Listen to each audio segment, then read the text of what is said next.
Fox Sports. We are Fox Sports. We are Southwest. Your Rangers hit the road after another great homestand, leaving Texas on a high from taking care of business in the West Division. This trip begins with a familiar opponent, the Seattle Mariners. It's only early June, but these two have already met 9 times this year, and your Rangers have gotten the best of the M's so far. Tonight, Derek Holland looks to build on the best start of the season in a place where he's had a lot of success. From Safeco Field, the Rangers and the Mariners meet again. It's next on Fox Sports Southwest.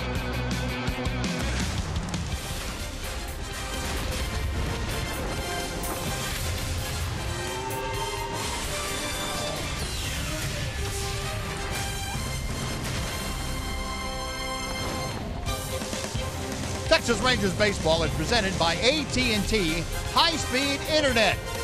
Well, the Emerald City of Seattle, Washington. The carport is covering Safeco Field, where tonight your Texas Rangers take on the Seattle Mariners. And welcome in, everyone. Along with Tom Greaves, Steve Busby, delighted you could join us on this Friday night of Ranger baseball. Rangers, after a 6-1 homestand, try and keep it going on the road. And tonight they are taking on Seattle, and they have Derek Holland on the hill tonight, Tom, and Derek has been extremely good lately, and he has been good in his career against these Mariners. He has, Buzz. He's off to a nice start this year. Yeah. Derek has said a number of times recently how good he feels, how confident he is. He likes his mechanics. He's really happy with the way the season is going, and you can tell. In his last start in Texas against the Mariners, he pitched 7 innings. He had his highest strikeout total of the season. He struck out 6 Mariners. He was in command of the game. Earlier in the year, in this ballpark, he pitched 6 2/3 innings and didn't give up a run. In his career, he's pitched well against the Mariners. In his career, he's pitched very well in this ballpark. He's had 5 career starts at Safeco. He's 4-1, has an ERA under 2. So the Mariners are one of the best offensive teams in the league. Derek is pitching very well in a park he likes to pitch in, and against a team he likes to pitch against. So it could be a very good matchup tonight, Buzz. Derek trying to build on those positive vibes. Rangers trying to build on their dominance over the Mariners of late, and we'll see how this unfolds here this evening. Robinson Chirinos back in the lineup. He and Derek Holland will be the Ranger battery. We'll be back with more right after this on Fox Sports Southwest.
Texas Ford dealers.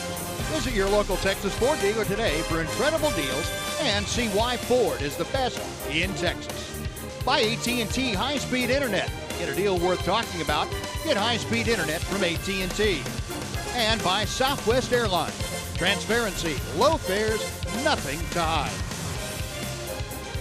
Now the roof over Safeco Field, the threat of rain outdoors. Inside, very comfortable, and Rangers and Mariners will play unimpeded tonight. Rangers trying to build on their recent success at home and against these Mariners. We'll see how that plays out before we get things started here this evening. Let's go down and check in with John Radigan. Yeah, Buzz, some of that success you mentioned was the result of Derek Holland's last pitching outing. He threw more innings than he has all year. He had more strikeouts than he has all year. He feels like he had only one mistake. That was a pitch to Nelly Cruz. But Derek Holland says it is a little bit strange and unusual to face the same team in back-to-back starts. Going back to Seattle again, I just had him, feels like yesterday, so I just got to try to make sure I do exactly pretty much what I did last time, and I'll do whatever it takes to give this team a chance to win. They're gonna show up for sure. They always do, and the rest of it will take care of itself. And it has done that for most of Derek Holland's last 3 or 4 starts. Had a couple of bumps in the road early, but he's really got it going quite well, as you guys mentioned a little earlier on in the program. Hey, it's a Friday night. It's American League West baseball. It's the Rangers and the Mariners. Stay up late with us and have a little fun watching baseball right here on Fox. Lineups and first pitch are next.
Taking the field, they are getting set to take on the Rangers. Tom's going to tell you about the Southwest Airlines Rangers batting order.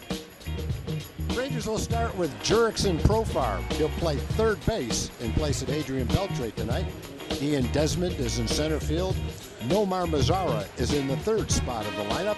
Rougned Odor will play second and back cleanup. Ryan Rua will play left field. Prince Fielder is the DH. Elvis Andrus is playing shortstop. Mitch Moreland, first base, bats eighth. And back in the lineup after a long absence, glad to see him back, the catcher Robinson Chirinos.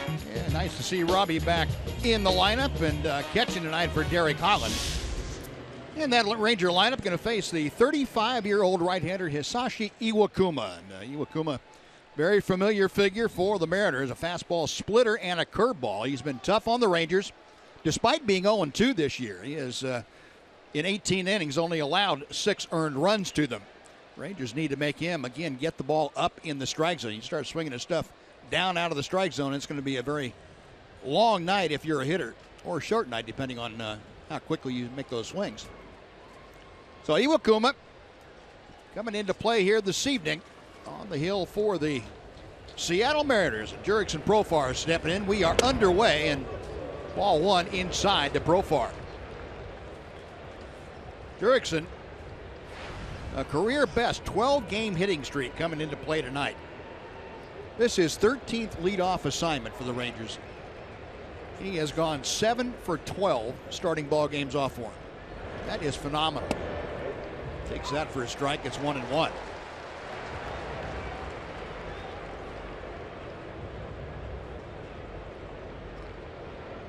This is the 19th game that he has hit leadoff in his career.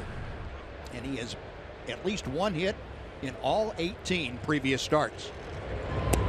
Big slow breaking ball. 2-1. And that's one of those pitches you're talking about, Buzz. It wasn't a splitter, but it's one of those pitches a little bit out of the strike zone that's tempting, that the hitters will do very well to lay off of. Cooper into right field. That's going to fall for a base hit. How about 8 for 13? That's incredible. Jurickson Profar on with the base hit, and we'll take this opportunity to fill you in with the rest of the Mariner defense tonight. Outfield of Seth Smith in left field. Leonis Martin back in the lineup. He is just off the disabled list in center. He's off Franklin Gutierrez in right. Daholdy at first. Robinson Cano at second. Ketel Marte is back at shortstop. Kyle Seager at third with Chris Iannetta catching. So the Mariners, with the exception of Felix Hernandez, back to 100%. Just got Leonis Martin back in the lineup off the DL this afternoon. He and Marte, the two latest to rejoin the ball club. Ian Desmond batting at .305, and he has not been able to solve Iwakuma yet, as that 0 for 11 will tell you. Iwakuma about the only pitcher that Desmond has not been able to solve in the last 2 months. Slowly chopped foul outside the bag at third. 1 ball and 1 strike. Desmond on the 7-game homestand for the Rangers was 12 for 30. That's a .400 average. He had 5 runs driven in the 7 games, scored 5 runs. He is just really doing it all.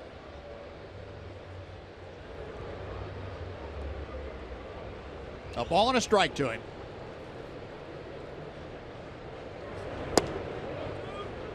Two and one now. Well, the Rangers with that 4-game lead coming into play tonight. 4 games over the Seattle Mariners, and it was exactly a week ago when Seattle came into town to face Jeff Bannister's club, when the two were tied for the top spot. Rangers went on and swept the Mariners in that 3-game series, went on to win 3 out of 4 against the Astros, and meanwhile, Seattle has not fared well at all. Time called, and then trying to get him up in the strike zone. That was a little bit too far up. Fans thought that was a pitch. Yeah.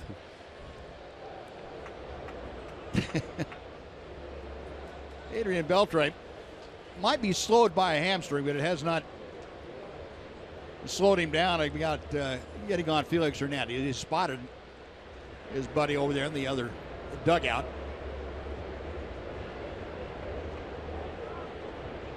I'll give you the latest update on Adrian. Not much news, still day to day. 3 balls and a strike to Desmond. So Ian with nobody out, trying to get aboard to join Jurickson Profar. Nomar Mazara, the number 3 hitter, is in the on-deck circle. With the Rangers at 37-23, they're 14 games over 500, the best record in the American League. 3rd time this year that the Rangers have been at the 14 over 500 mark. Against the Mariners, 6-3 this year. They are 2-1 here at Safeco Field. That matchup back in April, Rangers won 2 out of 3.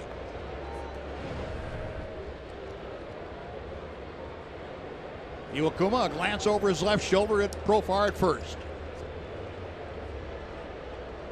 There goes Profar. The pitch swung on and missed. Ionetta's throw. And they got Profar from here to Everett, Washington.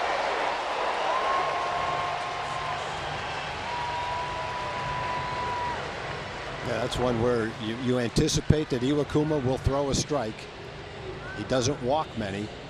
And the way that Ian is swinging the bat, you anticipate if he does throw a strike that Desmond is going to hit it.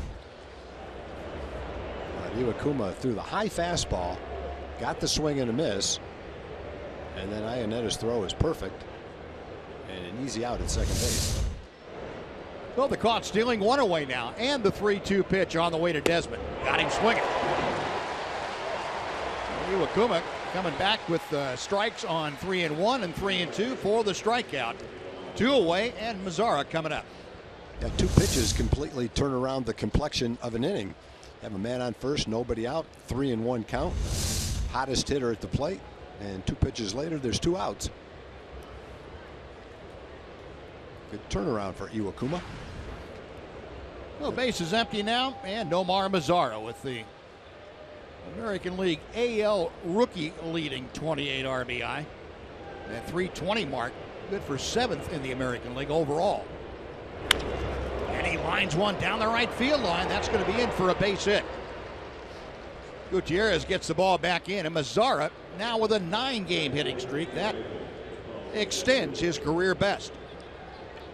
He's 14 for his last 32. Raised his average back up over 320, 7th in the league in hitting. And Iwakuma threw him a fastball in, not a bad pitch. Sometimes Nomar will go up there and take the first pitch comfortably. That time he went up ready to swing and hit a pretty good pitch. Yeah, and if he's ready to swing, you can bet it's going to be put in play somewhere pretty hard. Well, 2 outs now. Here's Rougned Odor. First ball swinging, it's driven to left center field. Leonis Martin back just shy of the warning track, able to haul it in. And a long out number 3. No runs, 2 hits, 1 left for the Rangers. After half inning, the Rangers nothing. Mariners coming up.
Top of the first, but do not score. Now Tom's going to tell you about the Seattle Mariner lineup tonight. Ketel Marte had been on the disabled list. He's 4 for 10 since he came off the disabled list. He's leading off. Franklin Gutierrez is in right field. Robinson Cano with 18 home runs and 50 RBIs is batting third. Nelly Cruz is at DH. Dae-Ho Lee will bat 5th at first. Kyle Seager is in the 6th slot. Chris Ionetta is catching. Seth Smith will play left field and bat 8th. And back in the lineup after a stint on the DL is the center fielder Leonis Martin. That is Scott Servais' lineup tonight for the Seattle Mariners as Derek Holland goes to work with strike 1. Derek, the 29-year-old southpaw out of Newark, Ohio, making his 12th start of the year. 5-4 his record. Last 4 starts, though, have been outstanding. He has gotten successively better with each outing. Derek back over the 500 mark. That 4.53 ERA is dropping. 1 ball and 2 strikes to Marte. Robinson Chirinos back in the lineup. Good to see Robbie back there. Chirinos seeing his first action since the 9th of April. And Garrett Richards hit him with a fastball and busted his right forearm. Marte pops one out of play, and the count remains 1 ball and 2 strikes. Marte, as you see, I should say, a .283 average, a home run, 14 driven in. 2 out of 8 in his career against Derek Holland. Odor on to Moreland, 1 gone. Well, Marte the first out. Franklin Gutierrez now will come up and we'll give you an opportunity to take a look at the Ranger defense delivered to you by Break Check. Rua, Desmond, and Mazzara left, center, and right. Saw Moreland and Odor on the right side. Andrews and Profar on the left, with Robinson Chirinos behind the plate for Derek Holland. Holland, we talked about pitching in a very comfortable spot here in Safeco Field. Lifetime, he is 12-4 against the Mariners. As a starter, 11-4 in 19 starts. This is 20th in his career. That 1.96 ERA that Holland has in this ballpark, second best in any visiting park in Derek's career. It's out of play, and Gutierrez now down in the count. No balls, 2 strikes. Last time out, Holland with 7 innings under his belt against the Seattle Mariners. It was a matchup of tonight's starters, Holland and Iwakuma. Rangers ended up winning that by a 3-2 count. 1-2.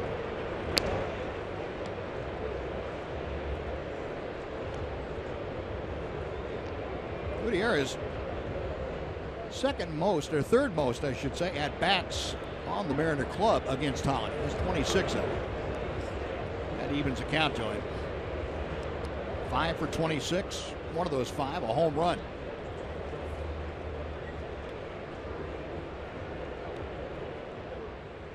Gutierrez came back to full-time play last year. Batted all kinds of injuries for 5 years.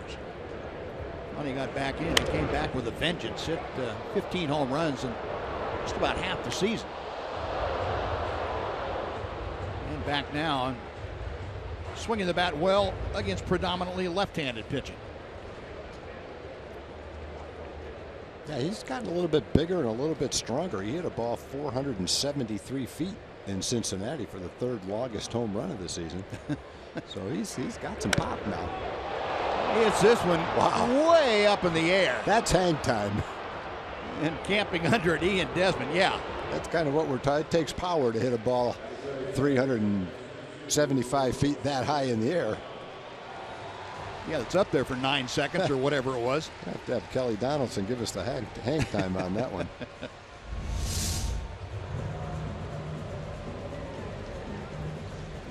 It had to be pretty solid contact. Yeah, it was very solid contact. Now 2 up, 2 away. Now Robinson Cano. And Cano as hot as anybody in the game of baseball right now. He is really swinging it. He's got a 3-game hitting streak. But last night, as Tom told you, a 2-home run game. The 3rd time this year that Cano has had a multi-homer game.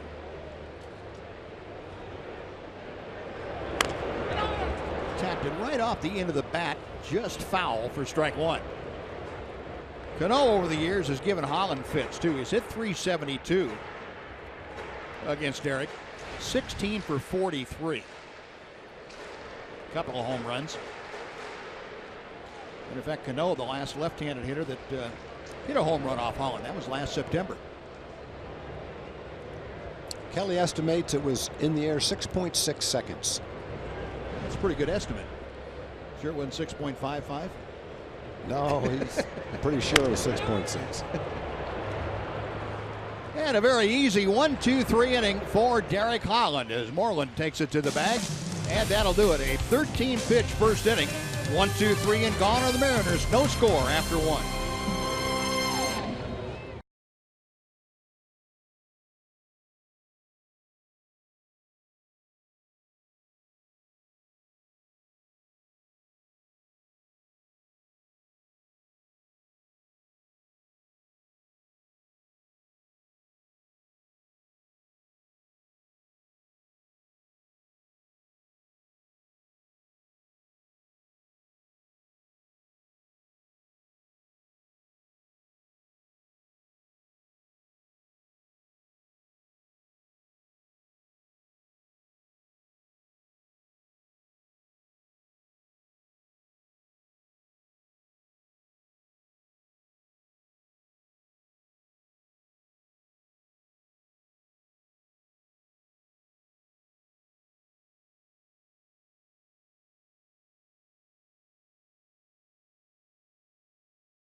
June 21st on your Rangers calendar, that's when the Cincinnati Reds come to town for some interleague action.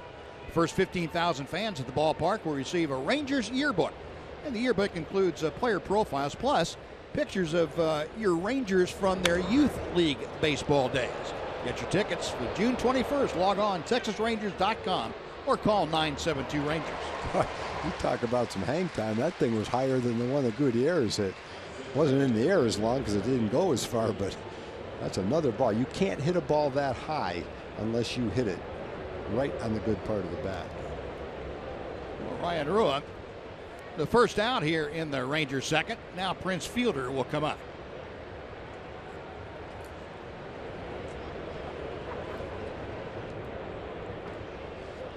That one was estimated at 6.5 seconds of hang time. Wow.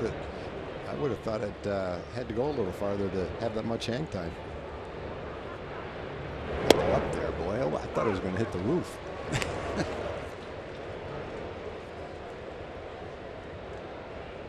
Prince getting the long ball back in his repertoire. 2 home runs in his last 9 ball games. That's going after going 34 games without hitting the ball out of the ballpark. Hit one out yesterday, and one of the hardest balls that's been hit in a while. Prince hit a rocket out to right field. The shift put on by Seattle. Pitch a bit low. It's 2 balls and a strike. And so far, the Rangers have been able to lay off the low pitch pretty well. That one just down out of the strike zone. Iwakuma. It's his bread and butter pitch down there. That's a rope to left center field. That is down over to cut it off, Seth Smith. And that was a do or die play for Smith. He was going to get there or was going to go to the wall. There's no in between. But a rope from Prince Fielder for a 1-out single. Yeah, all 5 of the guys that have put the ball in play have hit the ball hard. Profar had a line drive single. It was hit pretty hard. He and Mazzara both hit solid line drives. They didn't call them ropes. But Odor, Rua, and Fielder have all hit the ball right on the good part of the bat. Now, Rua's went straight up in the air, but it was a great swing. Centered right on the good part of the bat. Well, here's Elvis. Let's see if he can keep this string going. Strike 1 to it. So pretty good swings against Iwakuma so far. And the strikeout of Ian was a little bit different than normal for him.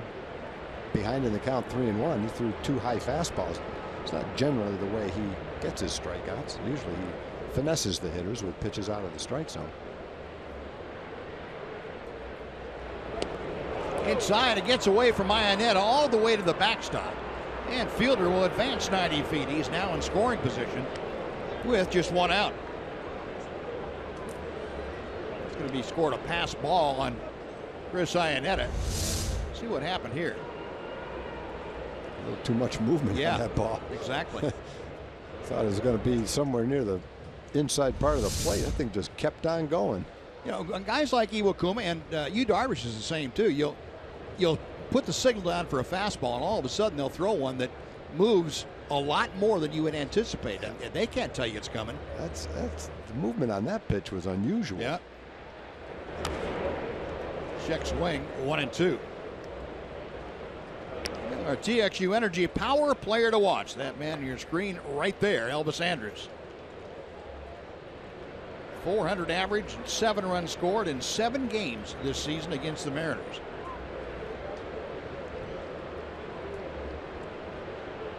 He's got Prince Fielder out there at second base in a scoreless ball game here in the top of inning number 2.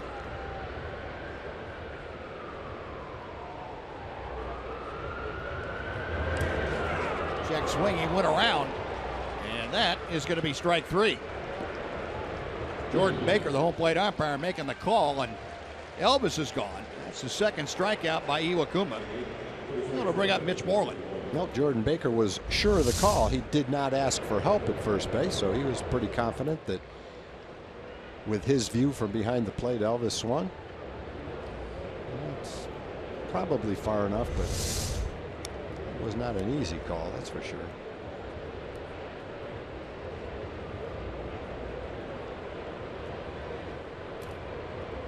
Well, 2 away, and here's Mitch. Mitch got things going yesterday, a couple of doubles. Finally able to keep one fair down the right field line. Good hooking balls that were hit hard, but have gone foul. Drives this one to right, but it's playable for Gutierrez. And that'll do it. Well, the Rangers get another hit, but again, strand a runner. After 1.5, Rangers nothing, Mariners nothing on Fox Sports Southwest.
Texas Rangers baseball on Fox Sports Southwest is brought to you by your Texas Ford dealer.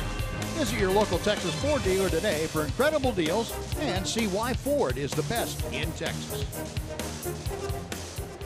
Kind of a cloudy, cool evening here in Seattle. A scoreless ball game as Nelly Cruz leads things off here in the second. Be Cruz, Daeho Lee, and Kyle Seager.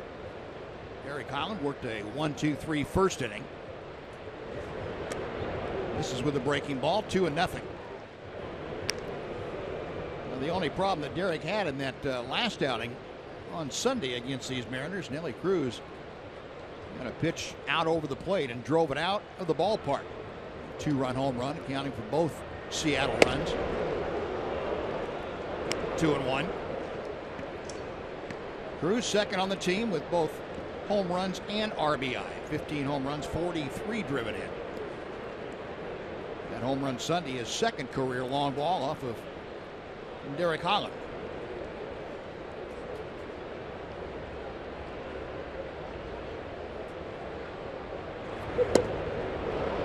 Two and two. But good fastballs, sinking fastballs away. 2 swings and misses. We were talking earlier about Derek and how good he feels and how confident he is in his mechanics, the way he's attacking the hitters. And Buzz, it just seems like as each game goes on, he just kind of builds on that, and it's almost like you can sense his body language out there is showing that kind of confidence out there. He's not wavering out in the mound. No, I would imagine 2 hitters can sense that. You look out there at a pitcher, it's just inside. Yeah. And you know if a guy feels good about himself. Definitely. Yeah, when you see that in a pitcher, you go, okay, I'm in for a battle tonight. At the same time, if he's walking all over the mound and looking up in the air, you say to yourself, okay, I got a good shot at this guy. Yep. Yeah, that's definitely true. That's the psychology of the game. And don't you think that the great pitchers, even when they knew they didn't have anything, still projected that kind of way about them? Sure did. Mound presence. Yeah. Payoff pitch. I was taught pretty early on in my pitching career, always make the hitter think like every pitch you throw went exactly where you wanted it to. I don't care if it bounced 5 feet in front of home plate or through the backstop. At least looked like that was exactly what I wanted to do. Yeah.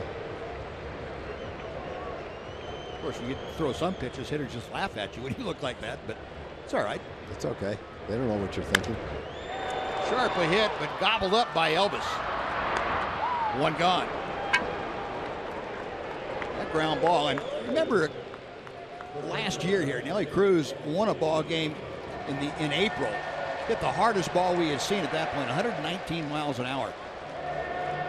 Giancarlo Stanton hit one a little bit harder later on in the year, but that reminded me of that ball that Giancarlo Stanton hit yesterday, 123 miles an hour, a ground ball into a double play.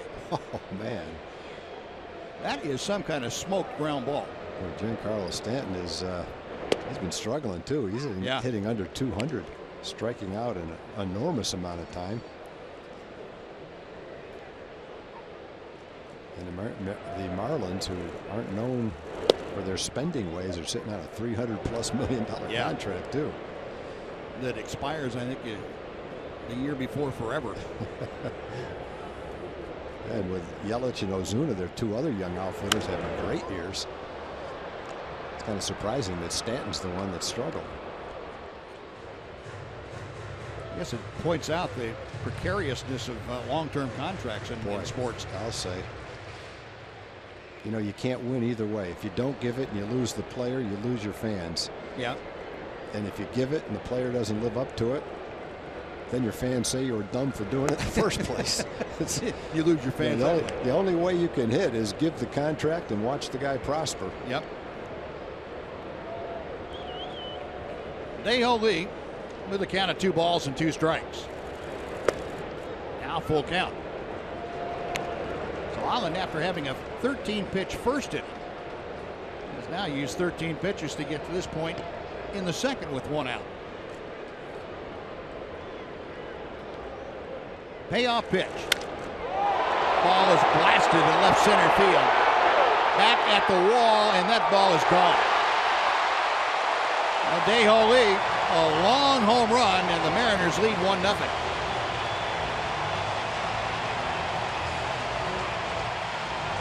Lee's 9th home run of the year was very well hit. He's in a fastball count, and he doesn't get cheated. He got a good pitch to hit, and he hit it.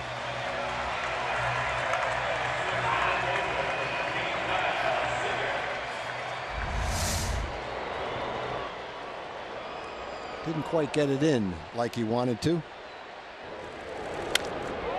Mariners are second in the American League, scoring 5 runs a game. And they're tied for first. They might be ahead now with 90 home runs.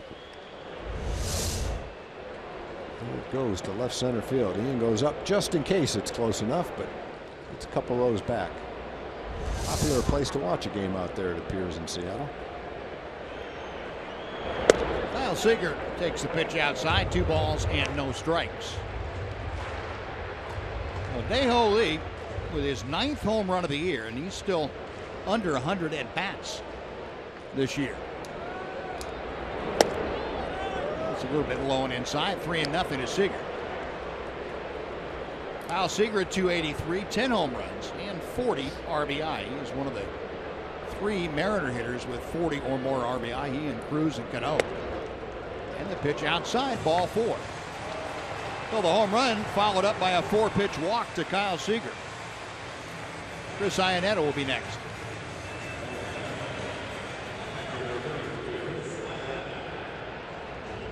Buzz, it's one of the most fun times of the year for baseball operation departments. The first year player draft. Rangers have made 8 or 9 selections, I believe, maybe 10 in the first couple of rounds. Read a little bit about their first round draft choice, Cole Ragans, left-handed pitcher, high school pitcher. Cole Hamels is his idol, and when you watch the video of him, looks a lot like Cole Hamels. Tall, angular, 6'3".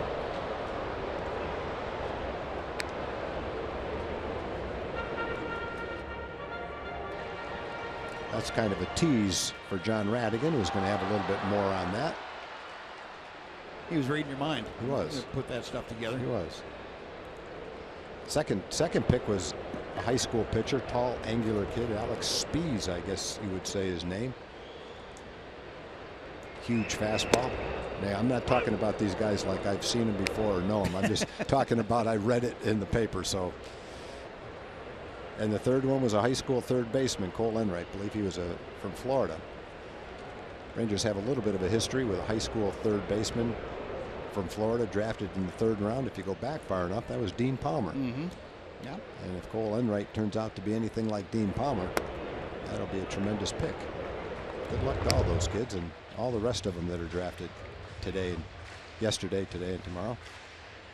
And that draft will conclude tomorrow, I believe, isn't it? The last 10 rounds or something like that tomorrow. It was interesting reading the papers today about Seattle's pick. They had the 11th pick, and they picked a college outfielder named Kyle Lewis. Who, again, we know absolutely nothing about.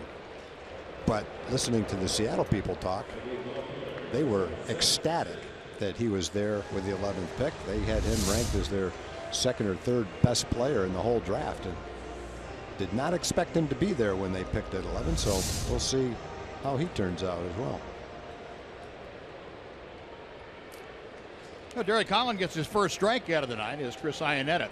You know, it's amazing, Buzz, when you sit into the draft in baseball, the difference in opinion on players, even in the first round, can be so dramatic. You'll see a kid picked in maybe the 4th or 5th round, and scouts in a draft room might look at each other and go, "Who?" And then they'll say, "Oh yeah, him, the 5th round. I had him in the 40th round." So it's just such a subjective thing, and when you're drafting 17-year-old high school kids, it's an educated guess.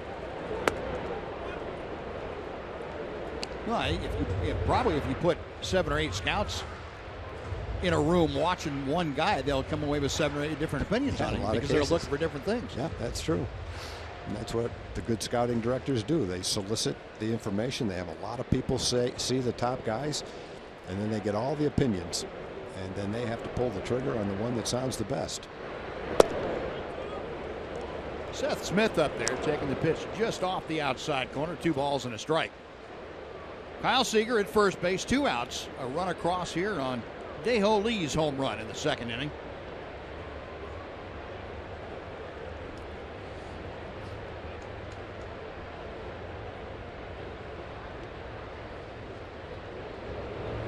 Holland back to the plate.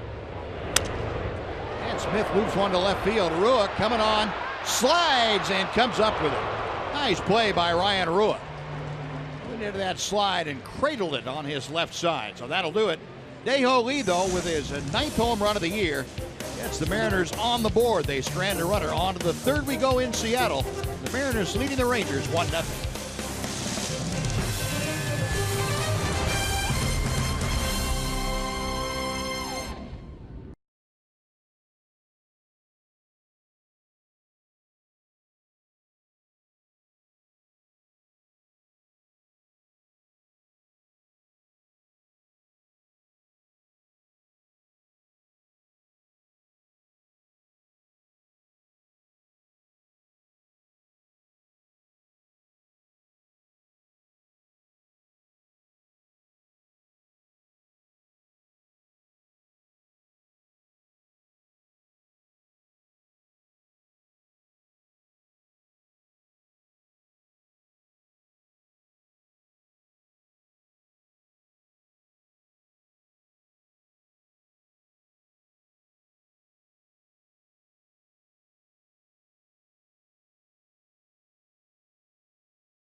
To a 1-0 lead, Dae-Ho Lee with a long home run to left center field. Now the Rangers come to bat here in the 3rd inning, and Robinson Chirinos will lead things off against Iwakuma. Nice to see Robbie back in the lineup. He takes ball 1. Chirinos with his first at-bat since the first week of the year. On the 7th of April, and make that the 8th of April. Got hit by that Garrett Richards fastball, and just now coming back off the DL. Chirinos got 21 at-bats in his rehab assignments down at AAA and AA. And the amazing thing about that was the swing he took with a broken forearm. Yeah. On the next pitch. Drove it, whatever, 340 feet. Yep. With a broken arm. That was pretty impressive. That sure was. 2-1 pitch coming. He chops that one foul to even the count. Yeah, Chirinos in typical catcher fashion, boy, you almost have to have bone showing to get a catcher to come out of the game. And apparently it was. It was very close to it.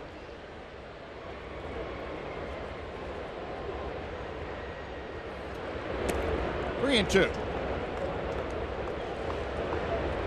The Rangers would be wise to get Iwakuma while he's having a little bit of control trouble, for him anyway. Yeah, and really through 8 hitters, they've actually made some pretty solid contact against him. They don't have much to show for it, but they have been making some pretty solid contact. Payoff pitch. Outside, and Chirinos draws the walk. No, leadoff man aboard with the free pass, and now back to the top of the order, Jurickson Profar. And let's check in with John Radigan. Yeah, Buzz, Tom was talking about that first-round pick, Cole Ragans, the big left-hander who says he emulates Cole Hamels, and I asked Cole if he'd heard about this. Great to hear. I mean, that's, you know, in the same situation I was, you know, when I grew up, I was trying to model myself after Tom Glavine, and then you start to pick up a few things here and there when you're moving up the ranks, and then you evolve into yourself. But it is an honor. I mean, ultimately, and hopefully, you know, whenever he needs be, I'm sure we'll probably be around in spring training, and you know, we can give each other some pointers. to be teammates with the guy you emulated, sort of your hero. Awfully cool. Cole Hamels, though, says he's a little disappointed that not only has he never met Tom Glavine, he never got the chance to face him either, even though he emulated him as a youngster, guys. John, I have a feeling that Cole Ragans is going to get a chance to meet Cole Hamels sometime pretty soon when he comes to Texas and negotiates his contract. And I got a feeling John Radigan's going to be right there with him. I would imagine. And report on it. So looking forward to that, John. Well, I just hope that Cole Ragans would emulate the results and not just the style. Well, the Rangers will be in hog heaven if he does. Yeah. Profar, double play grounder to Cano. And the Mariners turn it over 4-6-3.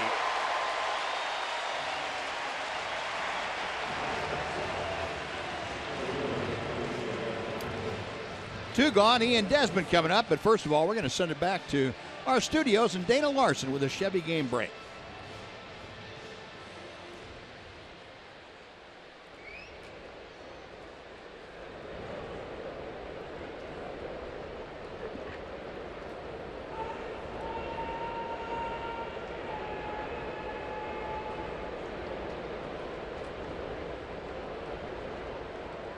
All right, Dana, thank you. Well, Ian Desmond went down swinging his first time up. Ian got ahead the count 3-1. Jurickson Profar on first after a leadoff single. Takes that for a strike. That didn't work out too well. Ian swung through the 3-1 pitch. Profar caught stealing. And then Desmond went down on the next pitch, the same kind of fastball.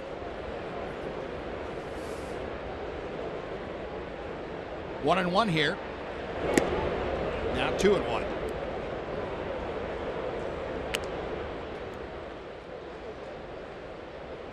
Desmond at .304 average now with 8 home runs and 38 RBI.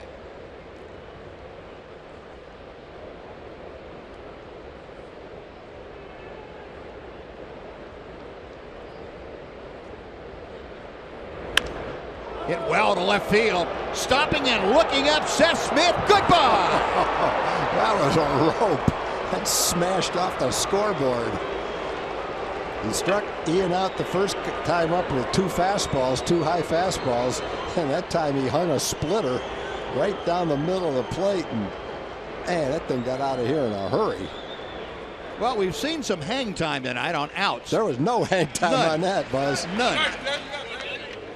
Ian Desmond, I can't wait to see what the exit velocity was on this thing. Well, Iwakuma knows it. Ian knows it. And Seth Smith in left field knew it. He didn't even move. That scoreboard knows it now. It's got a dent in it. And a vapor trail going out to left field. Watch the left fielder. Well, he got 3 steps in before the ball was over his head. He didn't watch it. He just listened for the bang off the scoreboard. Wow. Oh, the game tied at 1 now. And Nomar Mazara taking a strike. It's 0-2. But Desmond with his 9th home run of the year, and that may be the hardest ball he has hit all year. And a rocket off the scoreboard out there. Mazara shoots it out of play. Still 0-2. Nomar had a single his first time up. And Desmond on that Ranger bench next to Ryan Rua.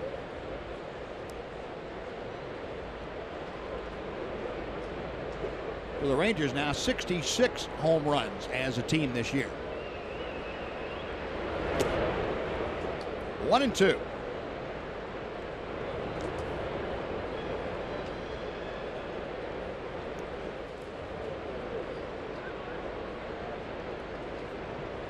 That's just the 11th home run that Iwakuma has allowed this year. This is his 13th start.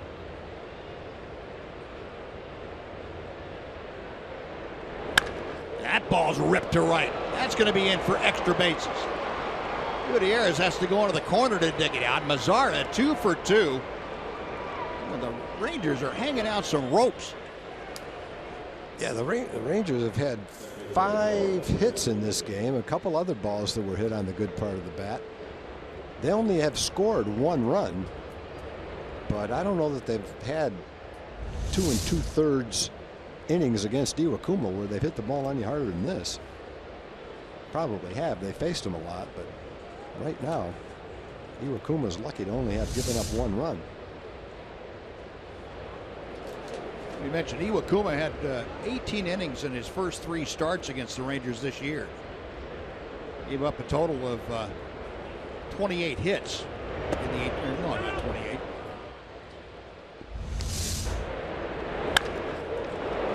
That had the right sound to it. Yeah, it did. Mazara has just perplexed a lot of pitchers, and I'm sure Iwakuma feels the way after that pitch. He threw him a fastball right before that he just flicked his bat at, took it right out of the catcher's mitt and fouled it down into the stands down the left field line. And so, you know, if you're Iwakuma, you say, man, he's not really getting around on my fastball. So he throws one up and in, and he just ripped it down the right field line. And it gives you the look that you might have a pretty good idea how to get him out. And then when you try it, you don't have that same chance you thought you did. No, I'm not sure anybody has found a tried and true way yet to pitch to Nomar Mazara. No. I mean, a location or a type of pitch yet that he consistently has not been able to handle. 2-0 to Odor. 2-1. Rugnet skied to fairly deep center field his first time. Rangers a run on 5 hits. The Mariners a run on just the Dae-Ho Lee home run.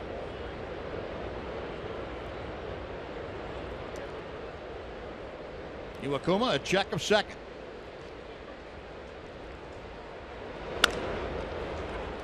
Right on the line, a fair ball. Lee to Iwakuma for the out. And that'll do it. Well, the Rangers get a couple of hits. The big one, the Ian Desmond line drive home run to left field. We'll go to the bottom of the 3rd. It's now the Rangers 1 and the Mariners 1 on Fox Sports Southwest.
Dr. Pepper once again are teaming up to bring you savings at Globe Life Park all season long. You can bring a Dr. Pepper can to the box office, or you can use the online coupon code Dr. Pepper and receive savings of up to 29% on most Sunday through Thursday games. Visit TexasRangers.com/specials. Get your tickets for the June 21st and 22nd games. The Rangers play the Cincinnati Reds. Well, Leonis Martin back in the lineup. He is leading off here in the bottom of the 3rd inning. Martin just coming off the disabled list, had a bad left hamstring. Put him on the DL back in the 26th of May. Well, Leonis brings in a 9-game hitting streak if you go back prior to the injury. No balls, 2 strikes. Now 1-2. Saw the numbers in the matchup. 0 for 3. Martin against his former teammate Derek Holland. There's that 9-game hitting streak we're talking about. 4 home runs for Martin in those 9 ball games. This is the best Martin has ever been. He's walked 17 times already this year. Last year with the Rangers, in 95 games, he only walked 16 times. So he's a much more patient hitter. He's also already hit 9 home runs. That's more home runs than he ever hit before. Not even halfway through the season yet. Takes that pitch outside, and Holland goes from 0-2 to 3-2. He just hasn't thrown a pitch after 0-2 close enough to tempt him to swing, trying to make the perfect pitch. Last thing you want to do is walk him right here, though. Martin batting 9th. It'll be the top of the order to follow. Ketel Marte in the on-deck circle. Payoff pitch. Got him swinging. That fastball down and in, and that is strikeout number 2 for Holland. That's been an excellent pitch for our left-handed starters this year, running the fastball down and into a left-hand hitter. They've gotten a lot of this, swings and misses at that pitch this year. Definitely keeping the ball down to Martin. So 1 away, and here's Ketel Marte, grounded out to second base, his first time up there.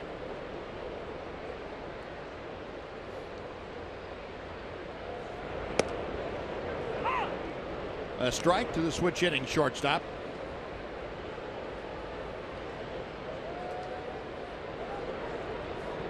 Holland back to him. 1-1.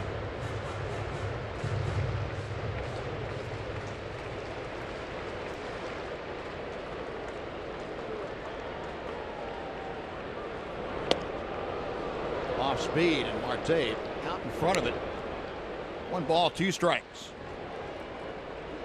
And one thing Derek Holland's been doing too lately, and to a much greater degree, I thought, last time that he faced the Mariners, mixing that changeup in a little bit more. Yep, definitely.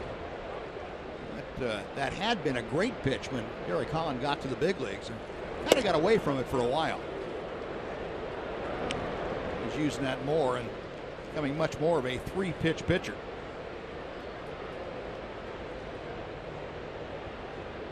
Now the 2-2. Got him swinging.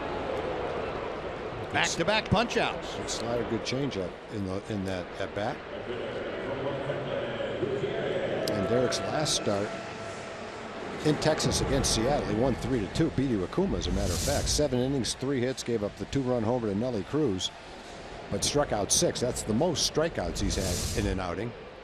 And I think a lot of it had to do with the improvement in his off-speed pitches and the willingness to use them often too. Yep. Here's Franklin Gutierrez. Fastball to the inside corner.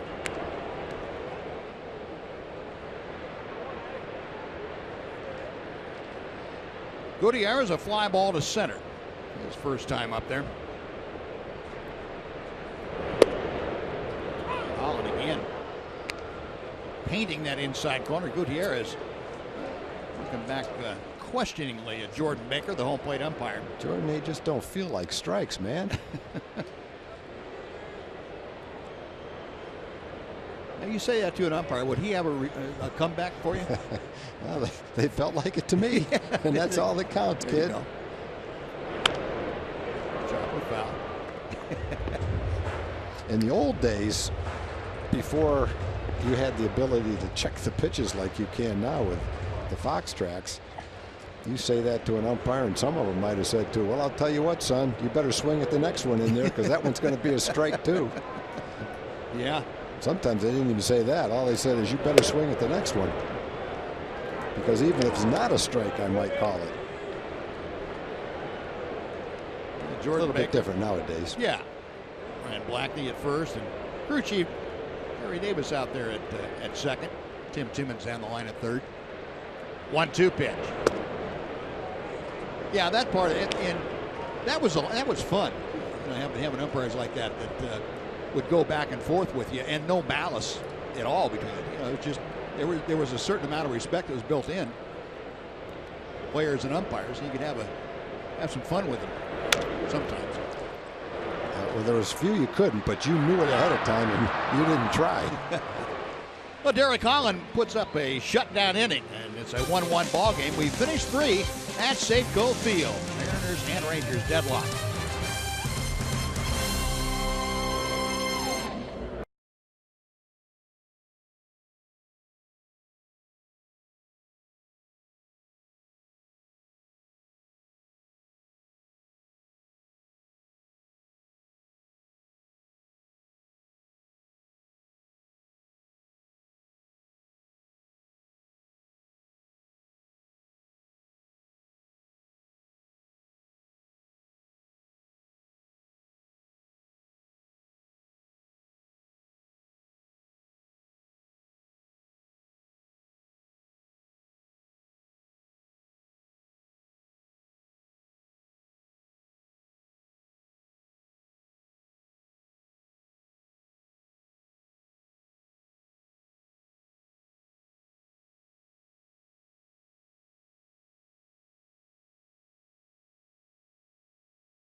Time to take a look at tonight's greater coverage of baseball, brought to you by T-Mobile.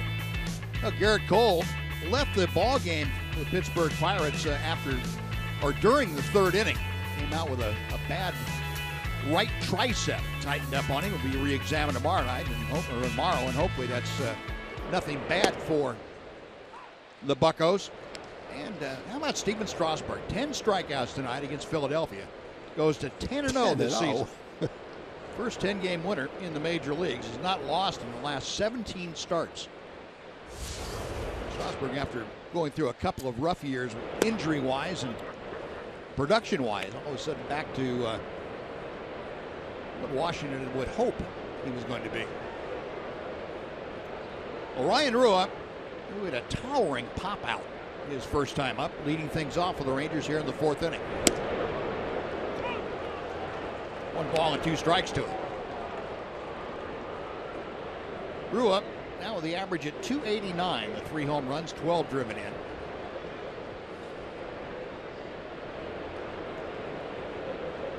Iwakuma back to the plate.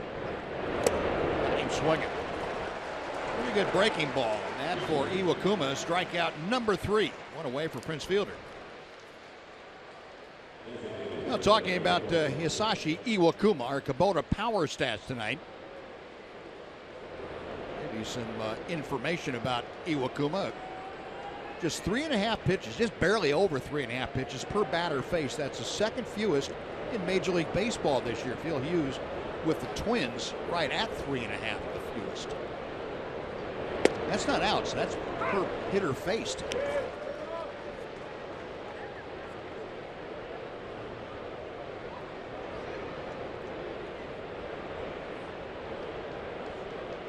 Fielder roped a single to left field his first time up. 1 ball and 1 strike. We were talking about Prince and his front foot and experimenting, lifting it off the ground, just lifting his heel off the ground. Now he's kind of tapping it and lifting it up a little bit. Earlier he was just lifting the heel off the ground, just trying to find a timing mechanism that's comfortable for him. He popped that one out to Kyle Seager. 2 gone. And Elvis Andrus will be next. Quick reminder that this Thursday, the greatest golfers in the world converge on historic Oakmont Country Club right outside Pittsburgh. It's the 116th U.S. Open Championship. Live coverage begins on FS1 and continues through the final round on Sunday, June the 19th on Fox. You can watch the entire championship live on Fox Sports Go. Now 2 up, 2 away. First time Iwakuma has done that to the Rangers tonight. Elvis Andrus, who went down swinging the first time, takes ball 1.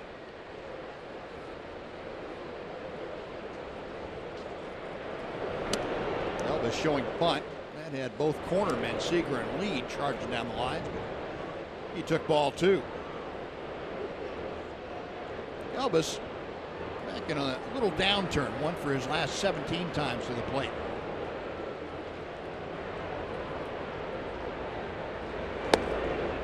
Two and 1.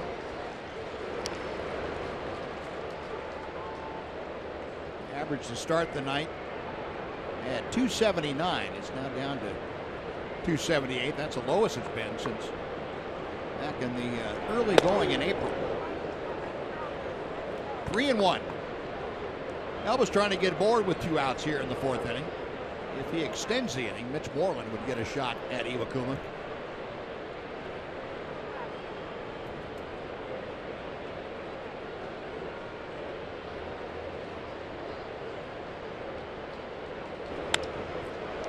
Excuse me, 1 hopper to Lee.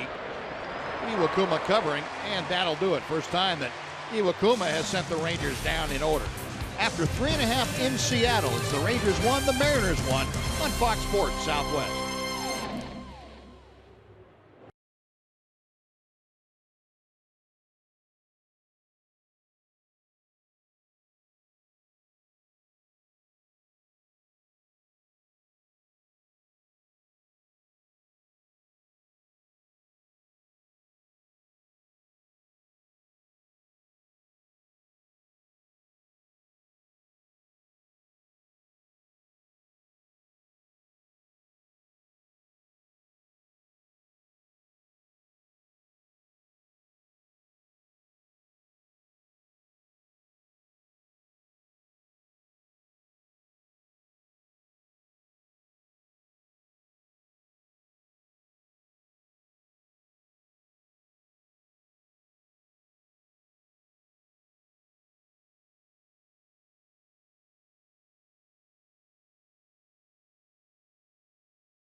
In a makeup game, an earlier season rainout that's coming up on Monday, June 20th.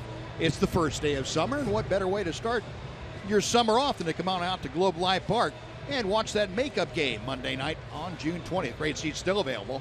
Just call 972-RANGERS or visit TexasRangers.com to get your tickets. Robinson Cano to start things off against Derek Holland here in the Mariner 4th inning. It'll be Cano, Cruz, and Lee. Robinson Cano with a ground ball to Mitch Moreland for his first time at bat.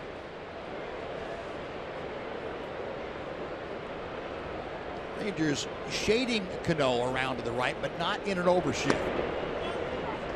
1 ball and no strikes. Look at Elvis Andrus, maybe 3 or 4 steps toward the bag from a straightaway shortstop spot. Rougned Odor in to say something to Derek Holland very quickly and grab the rosin bag.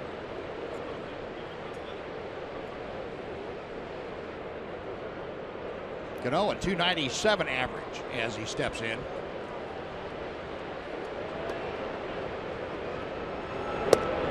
Two balls, no strikes. You were telling us about the, first of all, we're going to show you our Ford leaderboard about Cano and home runs all time by second baseman in the American League.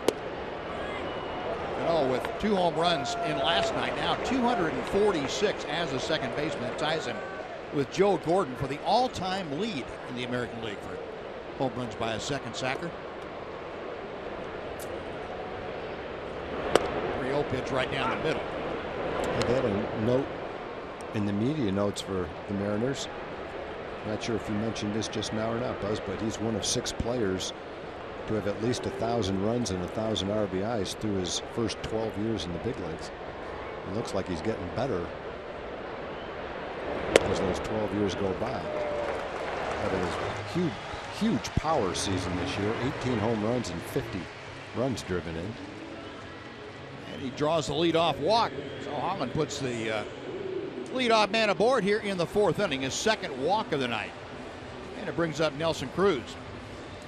Yeah, Cano, and you know, you were telling us, Tom, in the our pregame segment that Cano this time last year had 2 home runs. Yeah, that's unbelievable. Just incredible. We think about, well, Cano had a rough first half of the season last year. We forget about how rough it really was. He was hitting only 240. Did he hit 2 home runs on opening day against us? This year. This year? Yeah.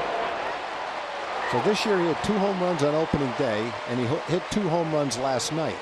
Last year at this time he had 2 home runs total.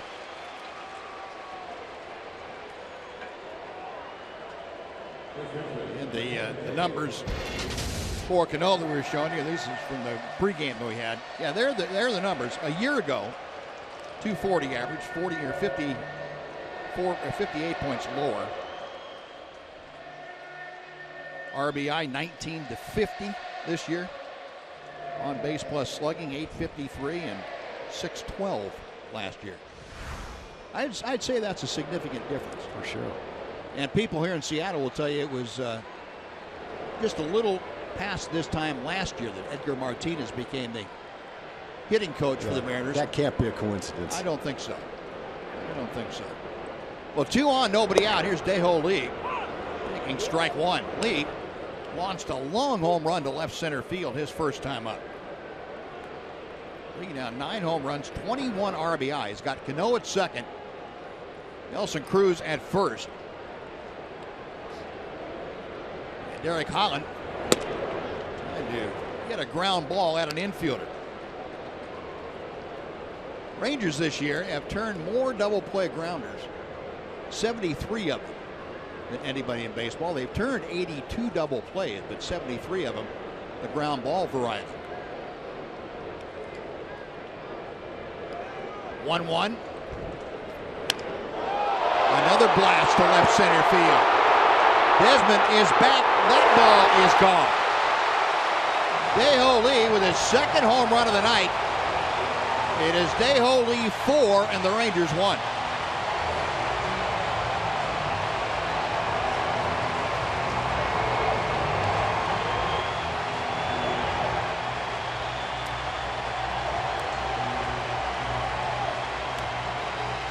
Now Lee is proving to be a force after being signed.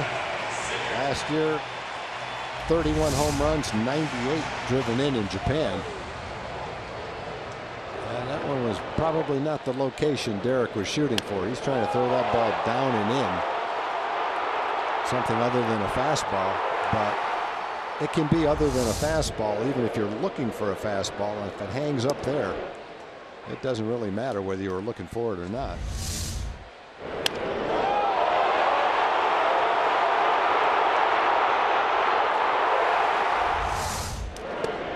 Now Kyle Seager with the bases empty. Dae-Ho Lee, a solo blast in the second, a 3-run bomb here in the 4th inning. 4-1 Seattle. Leadoff walk, blooper to right, and a home run. Seattle now back on top of the home run race. Only in the American League and all of baseball. And Seager going the other way. Rua into the corner. He bounces off the padding as that ball just settles back into the seats. Trying to make a catch like Jake Marisnick made in right field the other day for the Astros. Going full speed, jumping into the wall. Came close. Nice try.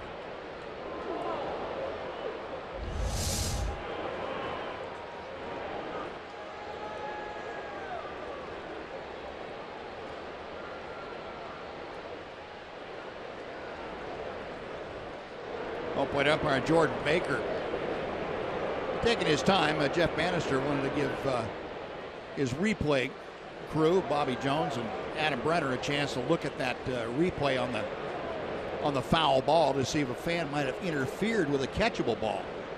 And Jeff Bannister now going to come out and talk to Tim Timmons, the third base umpire who made that call.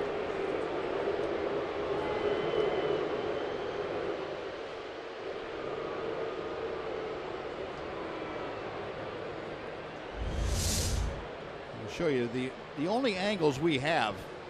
That one you can see a fan apparently reaching at least even with the railing, if not out over it.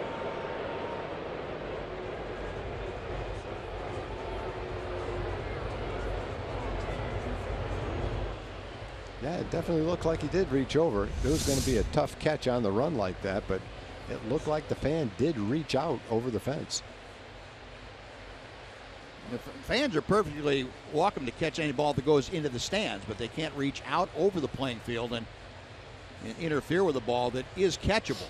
And Jerry Davis, the crew chief, and Tim Timmons, third base umpire, will get the headsets on as Jeff Bannister's issued the challenge as to whether that was fan interference or not. Well, Ryan's glove was right where the ball was, so if no one touched the ball, he had a shot to catch it, it looked like. That will be a tough call for the umpires, but that's the way it looked. Now the replay command center group looking at it, and Jerry Davis and Tim Timmons awaiting their decision. Replay command center back in New York, and they have the umpires. Part of the umpire rotation is through New York for a few days in the replay command center. The call is upheld, or at least it stands. That might have been one where if he was standing at the wall ready to catch the ball, he got the call. But I would like to have seen what would have happened if that guy's glove wasn't there. I think he would have caught it. I think he would have too. I agree with you. I think if he'd been standing there for the ball to come down, it would have been a fairly cut and dried play. Yeah. Yeah, it would be tough for an umpire to say he definitely would have caught that if the fan didn't reach. Although it looked like he had a great chance to catch that ball. The appeal down to third. Tim Timmons says no swing, 2-2. Replay review tonight brought to you by Ford. And again, the call stands. That means there was not clear and convincing evidence to suggest the call should be overturned. The call stood as called. And Seager gets into one to right field. That ball is halfway up the bleacher. 5-1 Seattle. Third home run of the night given up by Derek Holland.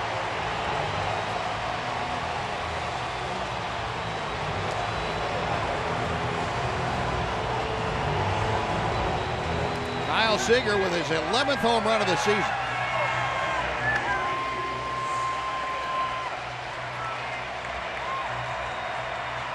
Well, the Mariners have firepower. We pretty much talked about that. They lead the world in home runs, and you can see why.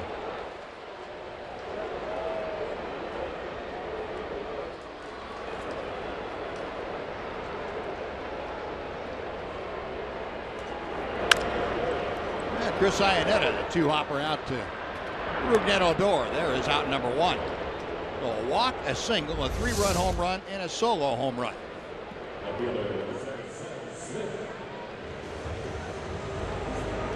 Seager's, of course, being the solo.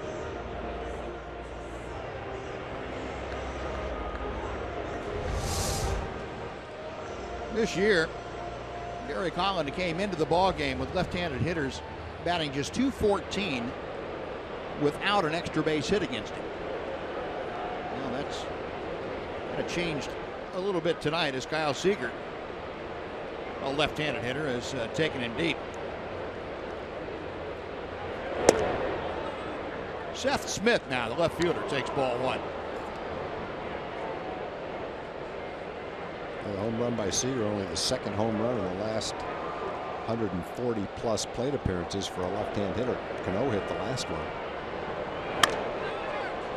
Behind the bag, Moreland has it. Holland covering just ahead of Seth Smith for out number 2.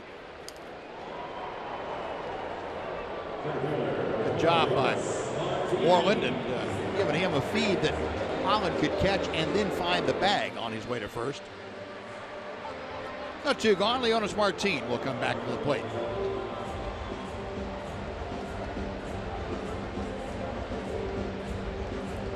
Leonis in his first game back off the disabled list, struck out swinging his first time up there.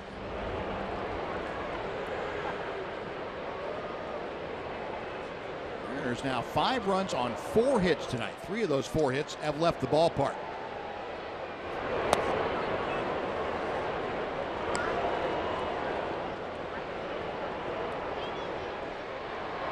Martin batting in an even 260 as he faces Holland.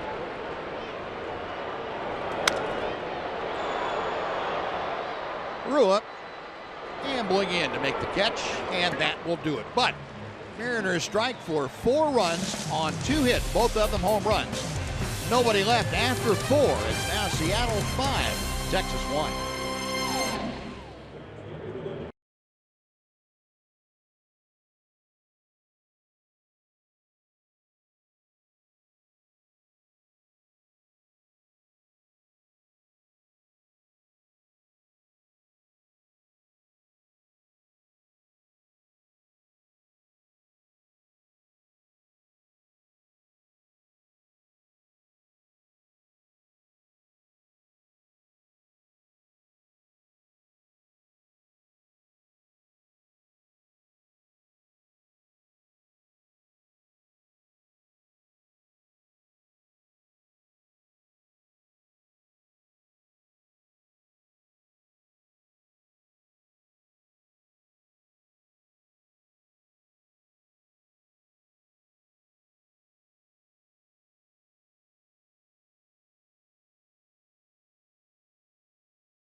On Fox Sports Southwest is brought to you by Southwest Airlines. Transparency, low fares, nothing to hide.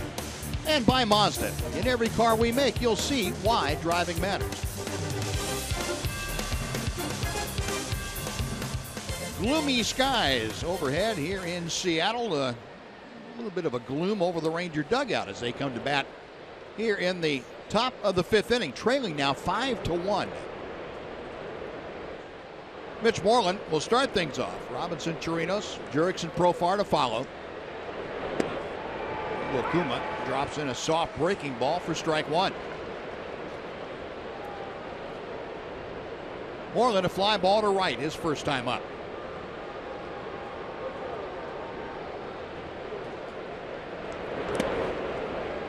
One ball and 1 strike. Well, Iwakuma, certainly not the best stuff that he's ever had facing the Rangers, but he also hasn't had many nights where the offense has backed him up this well against Texas.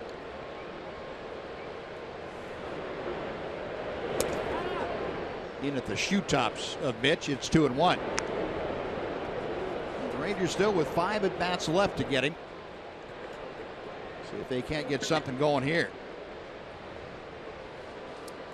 Might be time for that old Mark Holtz theory. The John Blake Peckaway theory. John Blake Peckaway theory. Start getting a run here, a run there, and put them away late in the game. It used to be fun when we used to talk about all of Holtze's theories that he had. The Judy Johns Big Bang theory.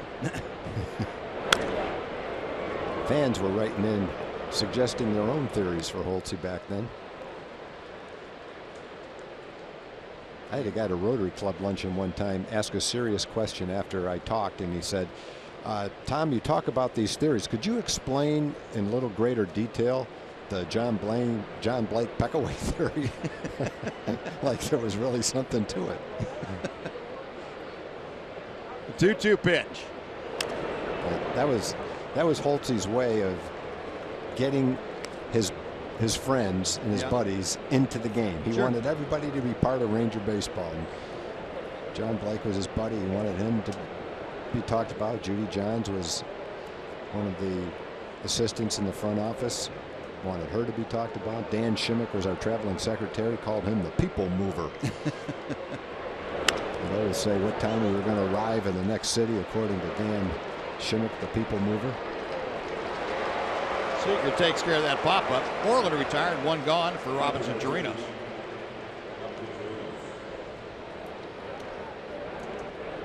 Holtze was one of those guys that could come up with a nickname immediately for somebody and it would stick. That's the thing. That's the thing. The nickname stuck. When he said the nickname, it stuck. Rusty Greer was the Red Baron. He's the one that gave Mac the Doctor of Defense nickname. He gave Ruben Sierra was, I think he had a couple for him, but the one he used the most was the Golden Child. A lot of people's favorite Holtze nickname was for Cecilio Guante. He called him the Big Dominican Man. And they sound like silly. What's so great about those nicknames? Well, nickname's a nickname, but the thing that made those nicknames great is when he said them, that was the guy's nickname. He gave Kurt Diker, our producer, he called him Baron von Dijkart. And to this day, a lot of us still call Kurt Baron. Yeah. And among other things. Yeah, among other things. But all the people involved in the organization. Eric Josephson went to the Olympics to work. He called Eric the Olympian. And Dave Burchett had been around for a long time, like a lot of us, and he called him the veteran. And to this day, I still call Dave the veteran. One of my favorites, Carla Janeway, called her the Empress, and to this day I still call Carla the Empress. So Holtze's legacy lives on for sure. Yep. It's hard to go and get shrimp tempura without thinking of Holtze. That was his all-time favorite dinner at the Kabuki Steakhouse in Kansas City. It was in the downtown area.